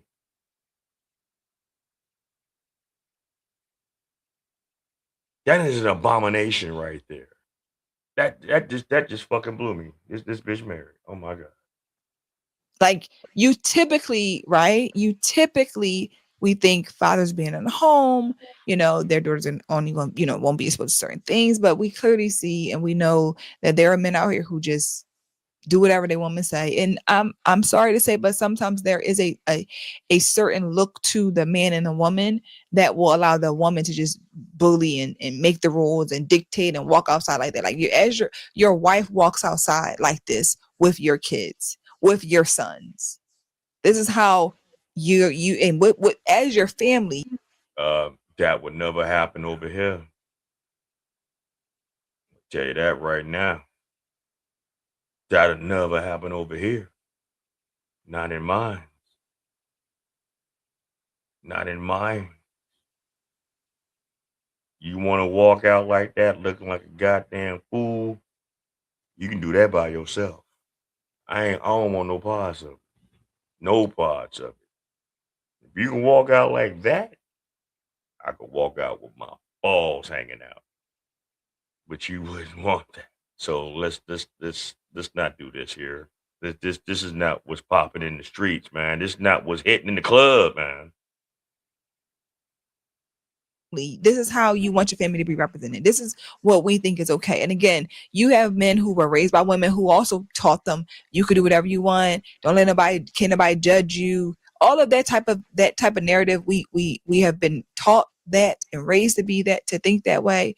And you become a grown up with kids and you let your wife walk around like that and be like, oh, can't nobody judge us? We got money.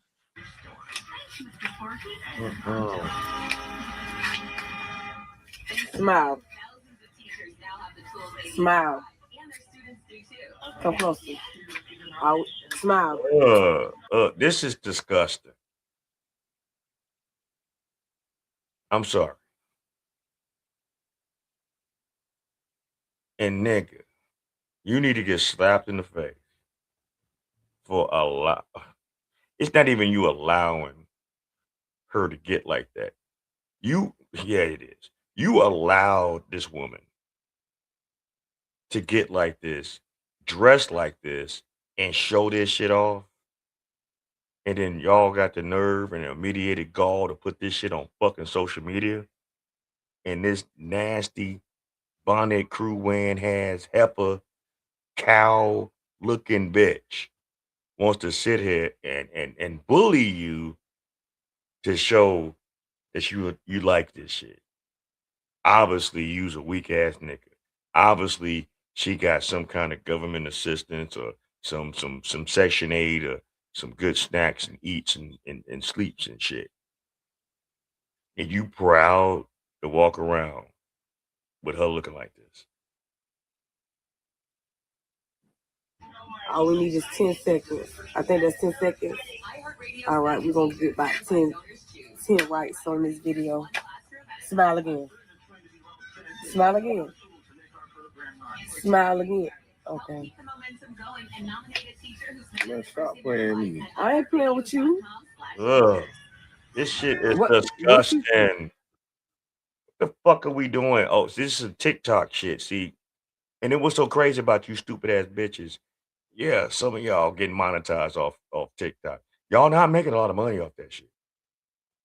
You can get 1 million likes and engagements and only make about maybe $200-$300. Y'all ain't making no money off TikTok. Y'all stupid as fuck. How you think the money out of my stomach and your smile? Smile, smile, smile. Okay. Can't nobody judge us. We cool. But you're walking around the store in public with children. Children. And it's just like, it's just sad. And I get when we get money and we get fame and we start to make it,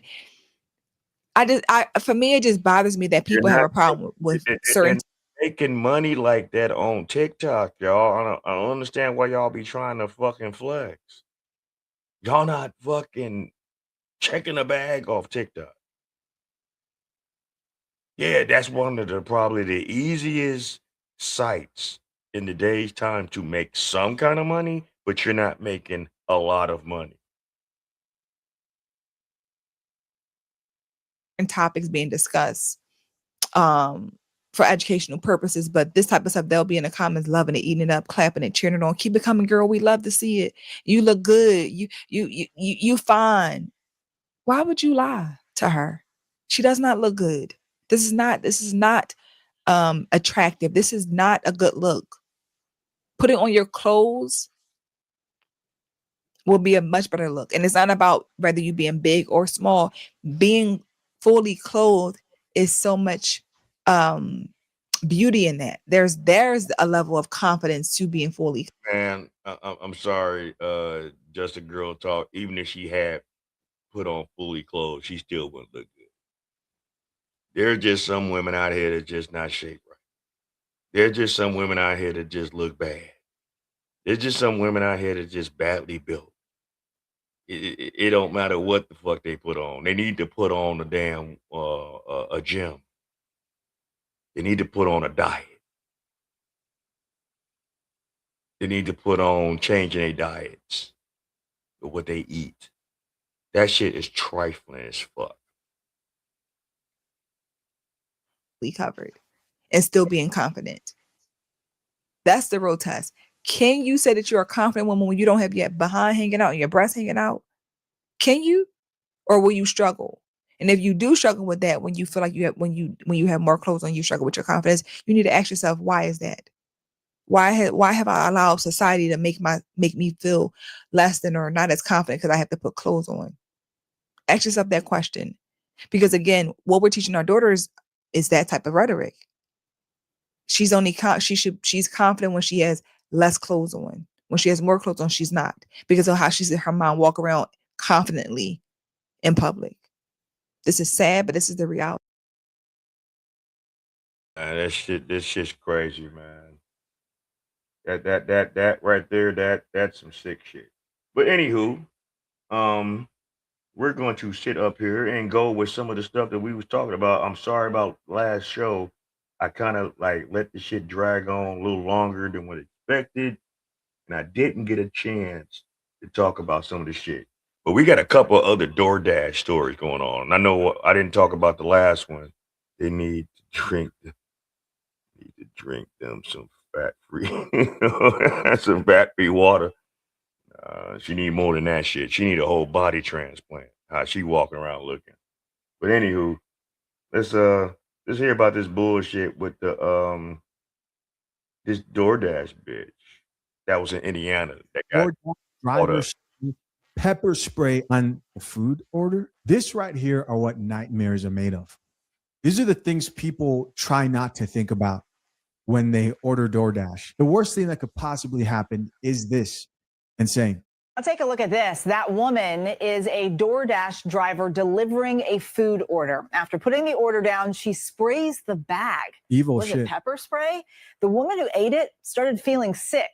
When she and her husband checked the doorbell camera video, they saw that shocking moment. Ann Mercogliano has the details. A DoorDash delivery woman drops off a bag of food and takes a photo to document the delivery. So far, so good. The food was delivered to homeowner Mark Hardin's front door in Evansville, Indiana. The meal was from Arby's. Then something happened to his wife. And you want to know what's so fucking crazy and ratchet about this whole story? Is bad enough this is another badly built bitch, doing this shit. But she claimed, because, she is getting charged with a felony charge behind this. You know what I'm saying? But her excuse was to be like, oh, I only sprayed that spray because I saw a spider and I don't like spiders. What? How about just sitting the food down, doing whatever you need to do with that order and walking the fuck away? Let them deal with whatever the fuck you claim that was about. No, that was not the facts. The fact of the matter is you looked at your damn tip that they gave you, you didn't like it, and you wanted to fucking be an evil fucking ugly bitch. That's what the fuck you did. Ain't nobody stupid, man. Everyone sees you. And thank God for, people, more and more, we are seeing some of these women out here doing wild shit. And I hate to say it, and y'all saw the title of the goddamn video of this live stream. If you gonna fuck with DoorDash, stop having them women deliver y'all shit. You can choose who can deliver your food if you're gonna deal with DoorDash. And I know it's been situations where, men do it too. I ain't been hearing about a lot of men doing this. Like, real talk. It's just crazy. Mandy. She started eating and she started coughing and gasping. Next thing I know, that she's gagging enough that it's made her throw up. And I come in here and I noticed that there was some type of spray on the bag. And that's when I went back and watched the footage from my doorbell camera and realized that the food had been tampered with. You can say that again. When Cardin watched the footage, he noticed that after the driver snapped the photo, she sprayed something that he believes is pepper spray right on the bag. What an evil act. With the delivery driver pepper spray a customer's food, did they even know who she was? I've never met her before in our life. Just walk up to our house, spray pepper spray on our food. That's Was she unhappy with the tip? Here's a receipt from the order. It shows they tipped $2 on the nearly $28 meal. That's just a 7% tip. I spoke to Sheriff Noah Robinson. Are you disturbed by what you see on this video? I am deeply alarmed and disappointed. We're taking the matter very seriously, and we're going to do everything in our power to ensure that this person is held accountable for their actions. DoorDash tells us they have a zero tolerance for this type of appalling behavior, and the driver has been permanently removed from the platform. They also say that they are cooperating with the investigation. I mean, it's almost... Yeah, man. That was that one. But, it's more. It's a whole lot more. This is a whole compilation of this shit. And shout out to Average Man Unplugged for putting this out here. Because he talks about it too. It's a third DoorDash girl. And she's considered, and she's called all over TikTok and all over the internet as the seafood boil bandit of DoorDash. The internet and demand a woman-only feature on Uber when they are out here catching felony after felony on DoorDash is insane. Because we don't only have one DoorDash girl. We don't have two DoorDash girls.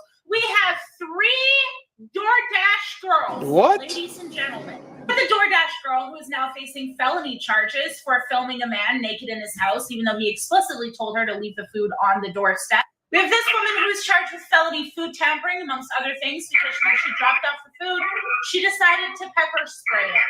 Oh, but now we have a third one. Take a look at this. Name of the lady who was picking up my food, I already knew for a fact that my shit was gonna get stolen. This bitch's name was Quishonda. Quishonda. She goes to the restaurant. I'm waiting an hour while she's at the Juicy Crab waiting for her to get my stuff. So I already know right then and there that her big ass was eating my shit. Hour passes by. She ends up going to Dash Mart, and I guess all the food that she ate for me worked up, I guess, some type of thirst. So I look in the bag. The fucking bag is busted open. I ordered a cranberry ginger ale, a Sprite in Arizona. Look at this. The fucking bag, on the seal on the bag is busted, and she took a whole 2 liter out of the bag. This thirsty bitch took my shit and my fucking seafood. So I would like a mail only option because mail delivery drivers, they're just not doing this by and large. I mean, there's no stories that are just constantly going viral. I find it a little bit interesting because sometimes it feels like it's not about equality. It's just about escaping accountability. This bitch sat up there, Quishonda. That's another thing. Some of you mothers that's naming your children need to get smacked all up in the face. Y'all like destroying any chance of your children having anything of any positive influence as them becoming adults. And you're gonna see this bitch is just as that, as far as how she moves and how she acts and things. The remedial and low IQ-ness of our community is so low right now. It is so low. It's so low. It's so low. This bitch sat up there, ate her food, took her drink, and still delivered the rest of her shit with a busted open bag. That is some foul ass shit, man. That's some foul ass shit. Yeah. You can't make this shit up, people. You cannot make this shit up.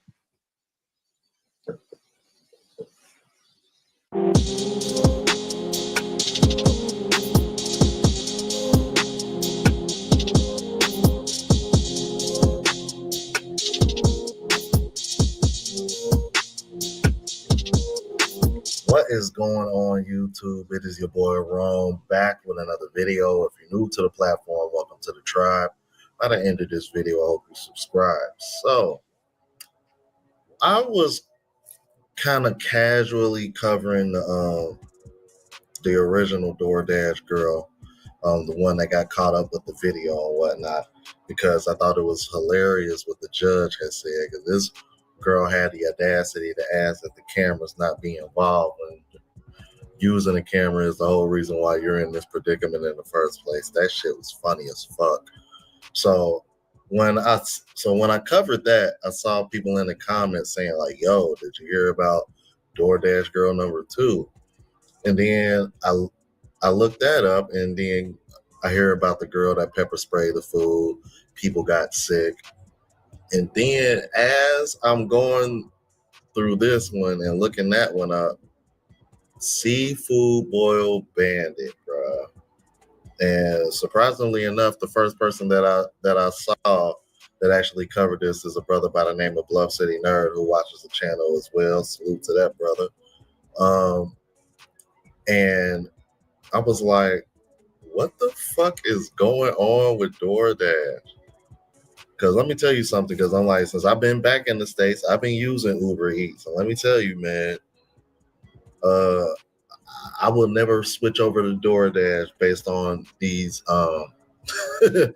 based on these accidents. Well, I'm not gonna call them accidents, but these situations that keep occurring. So I'm like, DoorDash, I will not be a customer for the foreseeable future, man.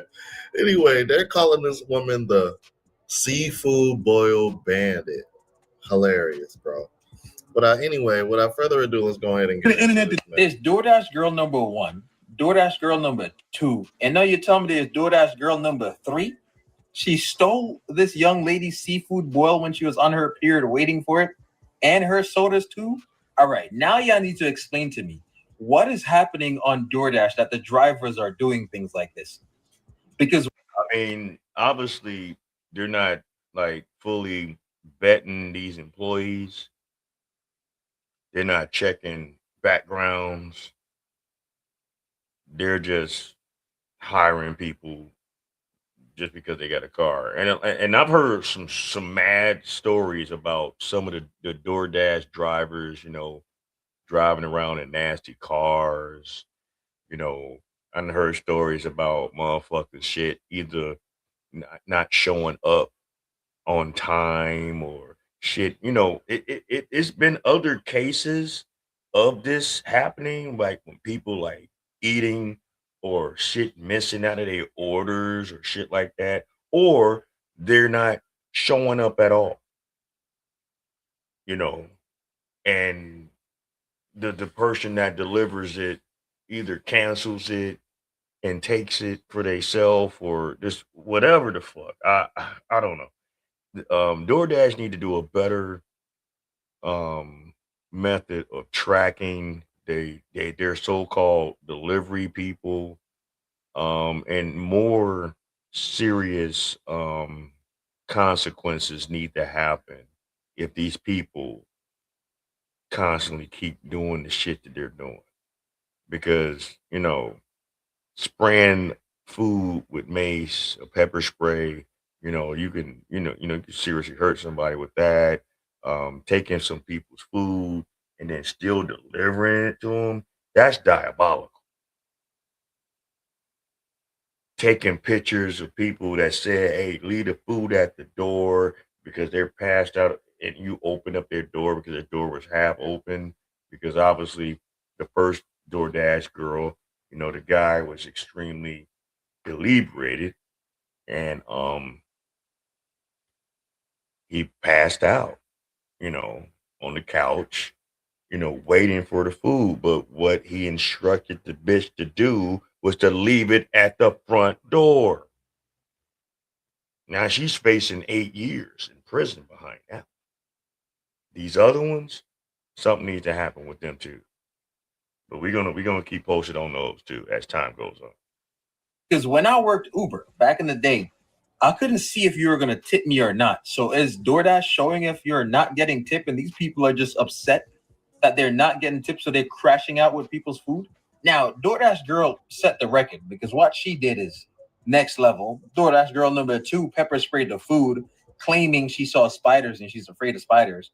That lady got sick, by the way. The one when she pepper sprayed it, the wife that got the food got sick. Her husband had an interview talking about it. Now there's DoorDash girl number 3, the seafood boil bandit. What is happening? I am genuinely confused. I need to know from the DoorDash drivers. In fact, DoorDash, I know y'all got a TikTok. Y'all be seeing this. Can y'all explain to me what's going on with your drivers? This is the infamous Quayshonda, the DoorDasher. No, and she looked like a bum, slow ass looking bitch. I'm sorry. She looked exactly what the fuck her name is, and I ain't surprised of her fucking actions. I am tired of our black women putting this extra shit on their face, their hair, their eyes, and all this other bullshit, and they look like fucking idiots. Something is wrong with y'all, man. I done said it before. This is what happens when mamas and motherfuckers did crack back in the day, and they didn't have babies, and this is what they babies grow up to look like.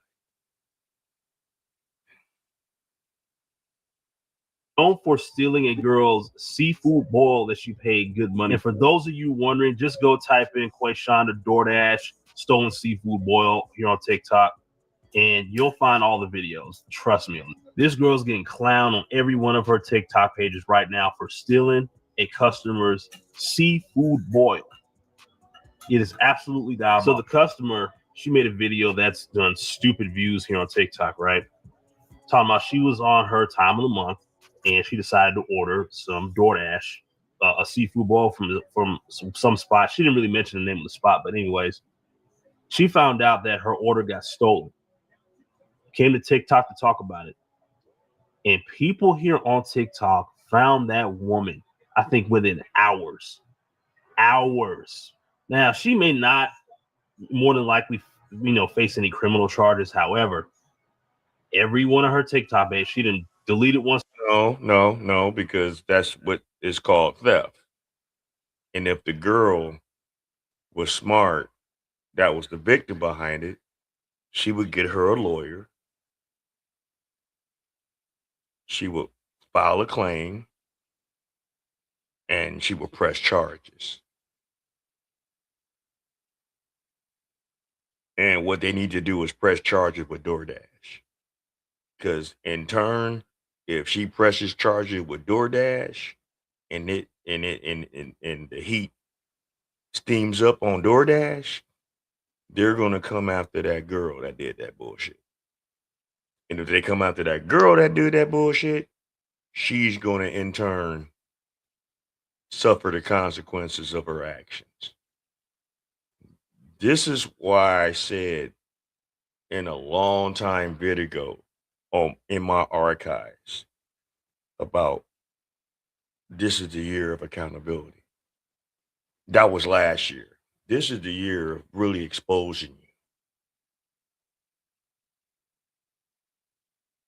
And yeah, more and more people need to get exposed. Shame needs to get brought back. Exposure needs to be brought back. People need to really put out here and not accept this fucked up bad behavior. It's tiresome. One started a new one, people found it. Deleted another one, started a new one, people found it. And people are clowning her over and over and over again. It is absolutely glorious. Especially with in the one video where she talked about how much money she got, yet she's doing DoorDash and stealing seafood boils. Because if you really had money, would you be doing DoorDash to steal food from people when you can buy your own food because you have money? This was absolutely diabolical work. It's like everybody's trying to. It's like every new chick. It's always a chick lately. The DoorDash girl, that was number one. The pepper spray DoorDash girl with the purple hair, that was. It's real fucked up. But man, wait till you see this broad, man. She's a fucking bug. I mean, literally in every sense, a fucking bug. Number two, and this is number three right here. I wonder what number four is going to be. Y'all let me know down in the comments below. And you know what I'm saying? And like, share, and follow from. Yeah, because that was the part of it that kind of like rubbed me the wrong way. I'm thinking to myself, so you're over here stealing customers' food, but then on the other hand, you over here posting on TikTok and whatever social media platforms, like you just got it like that. Like, bro, let me show you these videos. What Bluff City Nerd referring to and what I'm talking about. Check this shit out. Now here she go with a whole bunch of ones with a 20 on top with this trash ass fucking wig on, this fucked up ass lipstick, these crazy ass fucking eyelashes, looking like a bug's life. It is bullshit, man.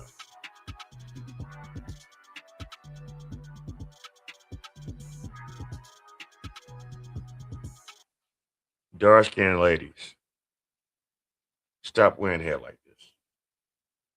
Stop putting this color doesn't fit every dark skinned woman.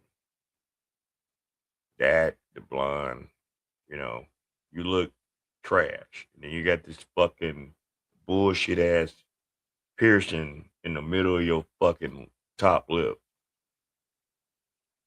I bet you I bet you she was the motherfucker that wanted to vote for Kamala. I bet you. I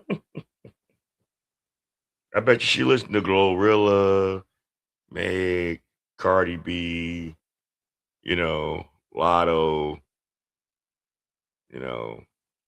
Bet she listened to all them hoes. Sexy Red, you know, all the whack ass,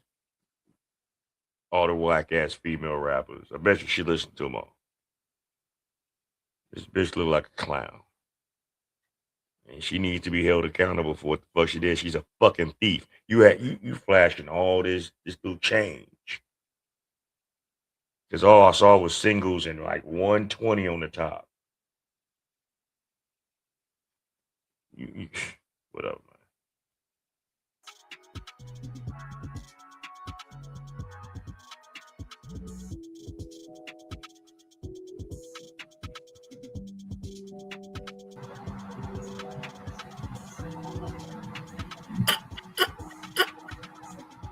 I'm sorry, man, but the color wig was definitely a giveaway. If you would have known what she looked like before she picked up your food, I'm sorry. Because what? The internet is undefeated. Why would you play? Why would you take that girl's food on her period? Hello? Is you cool? You's not cool. That's so diabolical. And they found you. Stupid. Use a dummy bitch. To take somebody's food, an entire seafood boil, a 2-liter Sprite, eat it in your car for an hour. Oh my God. And then turn around and everybody got your picture plastered up underneath her comments. Like you're full government. Oh, this is not your first time doing that. Like, let's keep it a buck. Let's keep it a bean. It's not your first time. It's not your first rodeo. You've done this multiple times before. Yeah. And I think she got fired. I don't know, but she should have because, hello? Please stop playing with the internet. What you do in your 20s is going to stay with you, Kashonda DoorDash baby. Look, this girl is ordering her seafood boil, which I'm telling you, I would have never trusted my seafood boil with DoorDash. I'm just sorry. I don't trust a lot of stuff with DoorDash, but definitely not my seafood boil. And to be honest with you, I don't use those kind of services. Uber Eats, DoorDash, none of that shit. It used to be a time where we can, go to a restaurant and they deliver the food directly from the restaurant and you didn't have a problem with it. Maybe sometimes they might have, took forever. But with this new age shit of delivery service where they just get random motherfuckers that don't necessarily work for the company. They kind of do, but they're kind of like subcontractors. These Uber Eats and these DoorDashers, they don't necessarily work for an in particular restaurant. They work for whoever caters to that service. So they can, deliver for a McDonald's. They can deliver for a Burger King, a KFC, a fucking Popeyes. It's random. It's just so random. So it's getting out of hand because they didn't really think that through. I don't think. Whereas they vetting all the people that they got on their roster to deliver these foods from these different establishments. So in turn, you run across some degenerates that just don't give a fuck. That just are agents of fucking chaos. And they're just doing all this fuck shit. And now it's starting to become a thing now. Now, DoorDash better think about it because if these businesses kill y'all service, y'all losing money. If these victims start filing lawsuits, y'all gonna lose money. But what needs to really happen is that the assailants need to be held accountable. jail, fines, all kind of shit, public ridicule, all that. So she's in college. She's hungry. And so she decides she wants to really treat herself. So she orders a seafood boil. And then she orders a drink. Now, where it gets a little crazy is she said when she saw the person's name who was going to pick up her seafood boil. What happened with this one, this is a third DoorDash girl where she sat up there and ate a lady's seafood boil and stole her 2-liter pop, but then goes all on internet like claiming that she's just like, this big baller and all this other shit. So it's 3 DoorDash girls that's in the social media getting called out for doing fuck shit.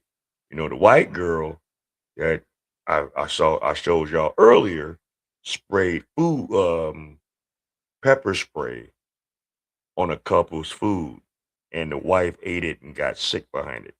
She's right now in the process of getting charged with a felony crime behind that. With this third one, we don't really know what's up with it yet, but TikTok has been blasting her all through social media behind her actions. So anyway. Then she knew it was going to be a problem because the person's name was Quashonda. Now, you can't be stereotyping, but it didn't help in this damn case that she was right. So she's waiting. She says 15, 20 minutes, time passed, and she doesn't have her seafood boil. So she does a video where she talks about DoorDash, count your days, because I ordered my food, and she's livid. She's crying. She's upset because she really wanted to chill, eat her seafood boil, and whatever.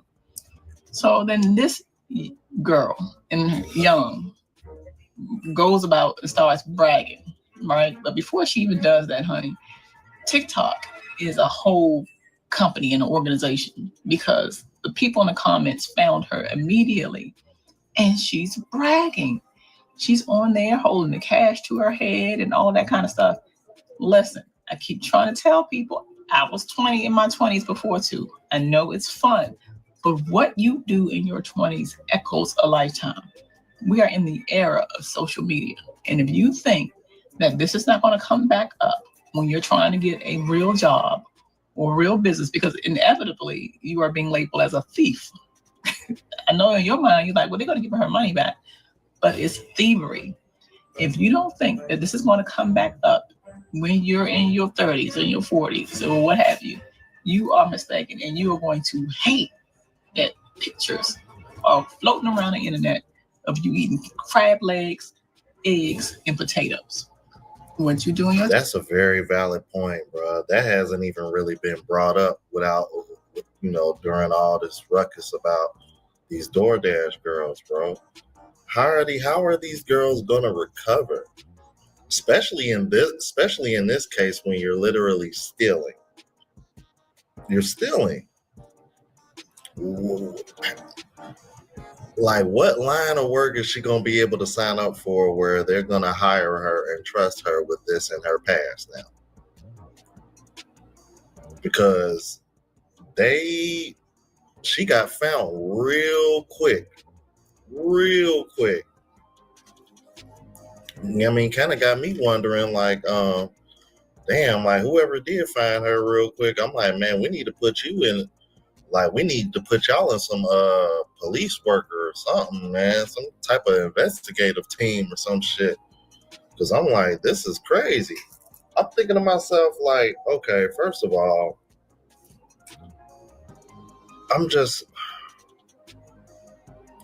I think this is one of the reasons why, up until recently, like literally, and the only reason why I started using Uber Eats recently is because I was just in DR, okay?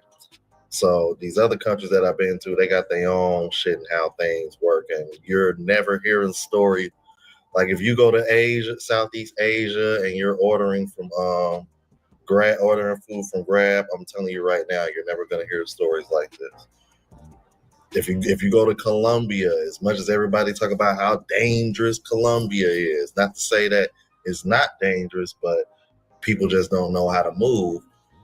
You order food from Rappi. Even down there, as dangerous as people say it is, you never hear stories like this. That's very telling, ain't it? Very telling. In the good old United States, where people claim that it's the best country in the world. Yeah, okay, whatever. School shootings and all, but I'm not even. I'm going on a bit of a side tangent, but I think y'all see where I'm coming from. This is ridiculous. Like, these type of situations, we shouldn't even be we shouldn't even be having conversations about this. First, it's a woman over here videotaping a man pepper spraying the food, and her excuse was, "Oh, I don't like. I saw spiders. If you saw spiders, you should have just walked away." Kind of like the girl with the video. You should have just left the food and walked away. Ain't it amazing? But these people have problems. See, the first girl that taped the man in the house, exposed when he was clearly, knocked out, and the police proved it and showed it and have the proof behind it. Like I said, like I was saying earlier, I don't fuck with none of those like delivery services. It ain't like the old days where you actually had delivery from the actual restaurant. They had to be held accountable. Those delivery people had to be held accountable because they was actually working for the establishment. These DoorDash people, they're like, you know, freelance contractors. So they deliver for any and everybody. So it's kind of harder for them to track those people, and it's fucked up, you know. Yeah, they because they don't vet them enough for them to be professional.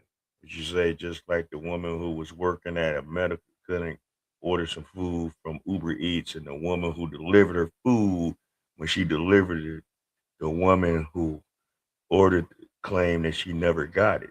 Yeah, a lot of times they'll steal that shit. You know, these are some. They don't vet these people that's being contracted to do these in particular things. It didn't went too far, you know. So if I was y'all, until they make a better system behind this and really do better with the people that they're contracting to be deliverers for this shit, y'all just get your ass up, go get the shit yourself. If it's a restaurant that actually has delivery drivers that work for the restaurant, deal with them. But to deal with this Uber Eats, it ain't even really Uber Eats, it's just DoorDash shit. So DoorDash needs to be put on blast. DoorDash needs to be held accountable for this shit too. Because you're hiring these fucking slow ass motherfuckers that's doing this bullshit. And y'all not truly vetting them as far as the kind of people that you got working on your app. You know, I know it's hard because the app is any and anybody that wants to be a part of the DoorDash community and get a little extra, twos and fews. It's not a career, I tell you that. You know, if anything, it's just some side money to make. You're not gonna buy a house delivering for DoorDash, okay, or Uber Eats. You're just not. But something has to change with the dynamic of how they're doing it.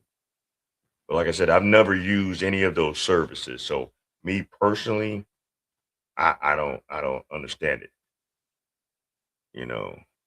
What you say? Each fired her, and she went back to the spot where she delivered it to. The woman was still drinking the soda, and the woman asked her why did she lie about not getting her food. Are you serious? You talking about the one that stole the seafood boil and the pop, right? If you're talking, that bitch need to get her ass whooped. I'm sorry. I know I ain't supposed to incite violence, or this is not a show where we just trying to incite violence. But if that's the case, if she went back, because I know she delivered it. She delivered the order without the main things that she ordered it for. And that was crazy in itself. That just shows you that that bum bitch didn't give a fuck about any repercussions behind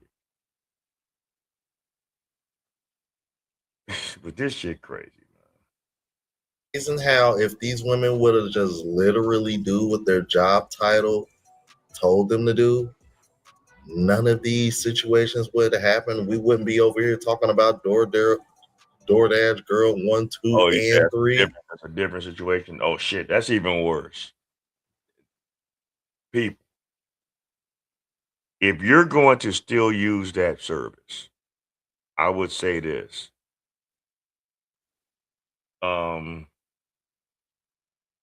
Make sure that the people that deliver your shit ain't women. Straight up.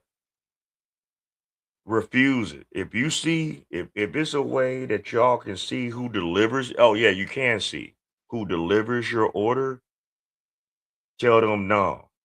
Cancel that. Ask for a man. Period. If that doesn't work, I'm sorry. Get your ass up and just get the food yourself. Stop feeding into that bullshit. Because the shit is crazy. All they had to do was just their job and their job alone. That's all they had to do. That's all they had to do. I tell you, bro, it's one thing to be rebellious. Oh man, but don't let your rebellion lead to stupidity, bro, because that seems to be where these 3 girls are headed. To the internet. Y'all, TikTok found the DoorDash seafood bandit, Kashonda, who stole that girl's seafood boil. Yeah, they found her. But my thing is, why does it take the police department, FBI, CIA, everybody, why does it take them years and years to find a culprit when TikTok is doing it with no resources? Like, they're not doing with the technology that is afforded to the FBI. This is why I feel like we need to really start looking at the FBI and closer at these police departments, because y'all not really working. Y'all not really working for real. The internet is a scary place. I don't know why y'all keep saying that the internet is not a real place. Baby, it is very much a real place, because the real people on here be out here showing their real true colors. Ma'am, whoever found that girl who ate the seafood boil, that DoorDasher who ate the seafood boil,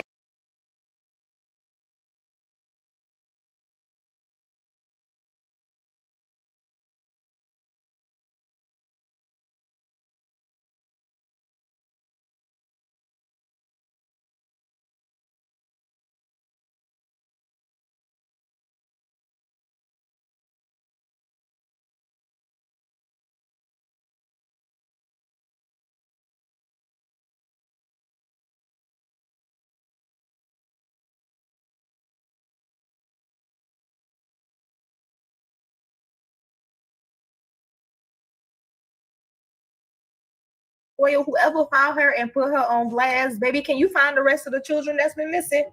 I need y'all to start using y'all powers for good, okay? With everybody that be out here missing and everybody that be out here watching true crime, I need the internet to put y'all powers to good. Because the way y'all be clocking people, finding people, y'all be finding their mama, their daddy, y'all be finding relatives they don't even know they had no more. Y'all done found people's daddies that don't even be that left them when they was kids. Like, when I say y'all be out here, I need the TikTok detectives to use your powers for good and go find some people's baby daddies. Y'all need to go find the children that be missing. Y'all need to go find like the money that be going missing. I need y'all to find things for us, because baby, go find the remote that I can't find that's somewhere in my living room. Because what? Y'all found that seafood girl so fast. Oh my God, why you eat that girl seafood boil?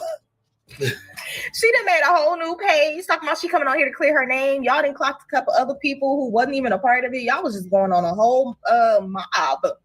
Okay, that is crazy to me. That is crazy to me. The internet is a scary place. The way that they be out here finding everybody information. Y'all better stay on the right side. Y'all added, can y'all find me some money? The internet. Let me tell y'all something. I ain't never messing with nobody out here in these streets ever. Y'all found that girl, the seafood bandit. The seafood bandit. Y'all found that bitch so fast. Y'all found her so fast.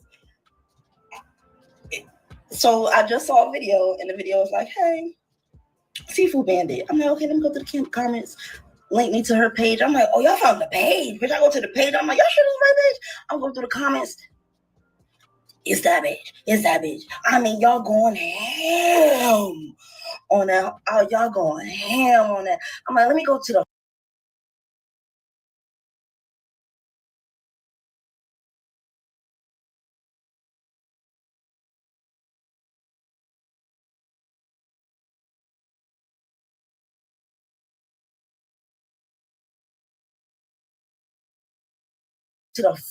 very first post that, I mean, y'all went all the way to the very first post. I mean, comments after comments after comments. My bad. I thought I was on. Some of y'all need to stop this shit. This is what I was basically talking about. So sorry if y'all didn't hear me the first time. But this add-on baby hair shit looks remedial as fuck. It looks disgusting. I don't know who told y'all this shit. This is obviously now there's some women that do it that actually kind of looks presentable, but it still looks ratchet. This is just trash. It's just her baby hair that she added on is on top of her eyebrows. What is wrong with some of you hoes? Like seriously, what is wrong with y'all? Who told y'all this shit looks good? I am not getting it. This shit looks trash, man. Y'all found her so fast. You ain't ever seafood girl. Give the seafood back. Give it back. Because the way y'all find people on TikTok needs to be studied. That's why I can't go out in this world and do nothing crazy, because y'all come find me. Y'all is not going to be commenting on shit from 2020.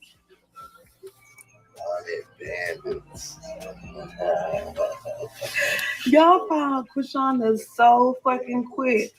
And when I say they are on every single post, I went all the way down to a post from 2022. Her very first post, they commenting on it. Can we please give a shout out to the Bonnet Crew?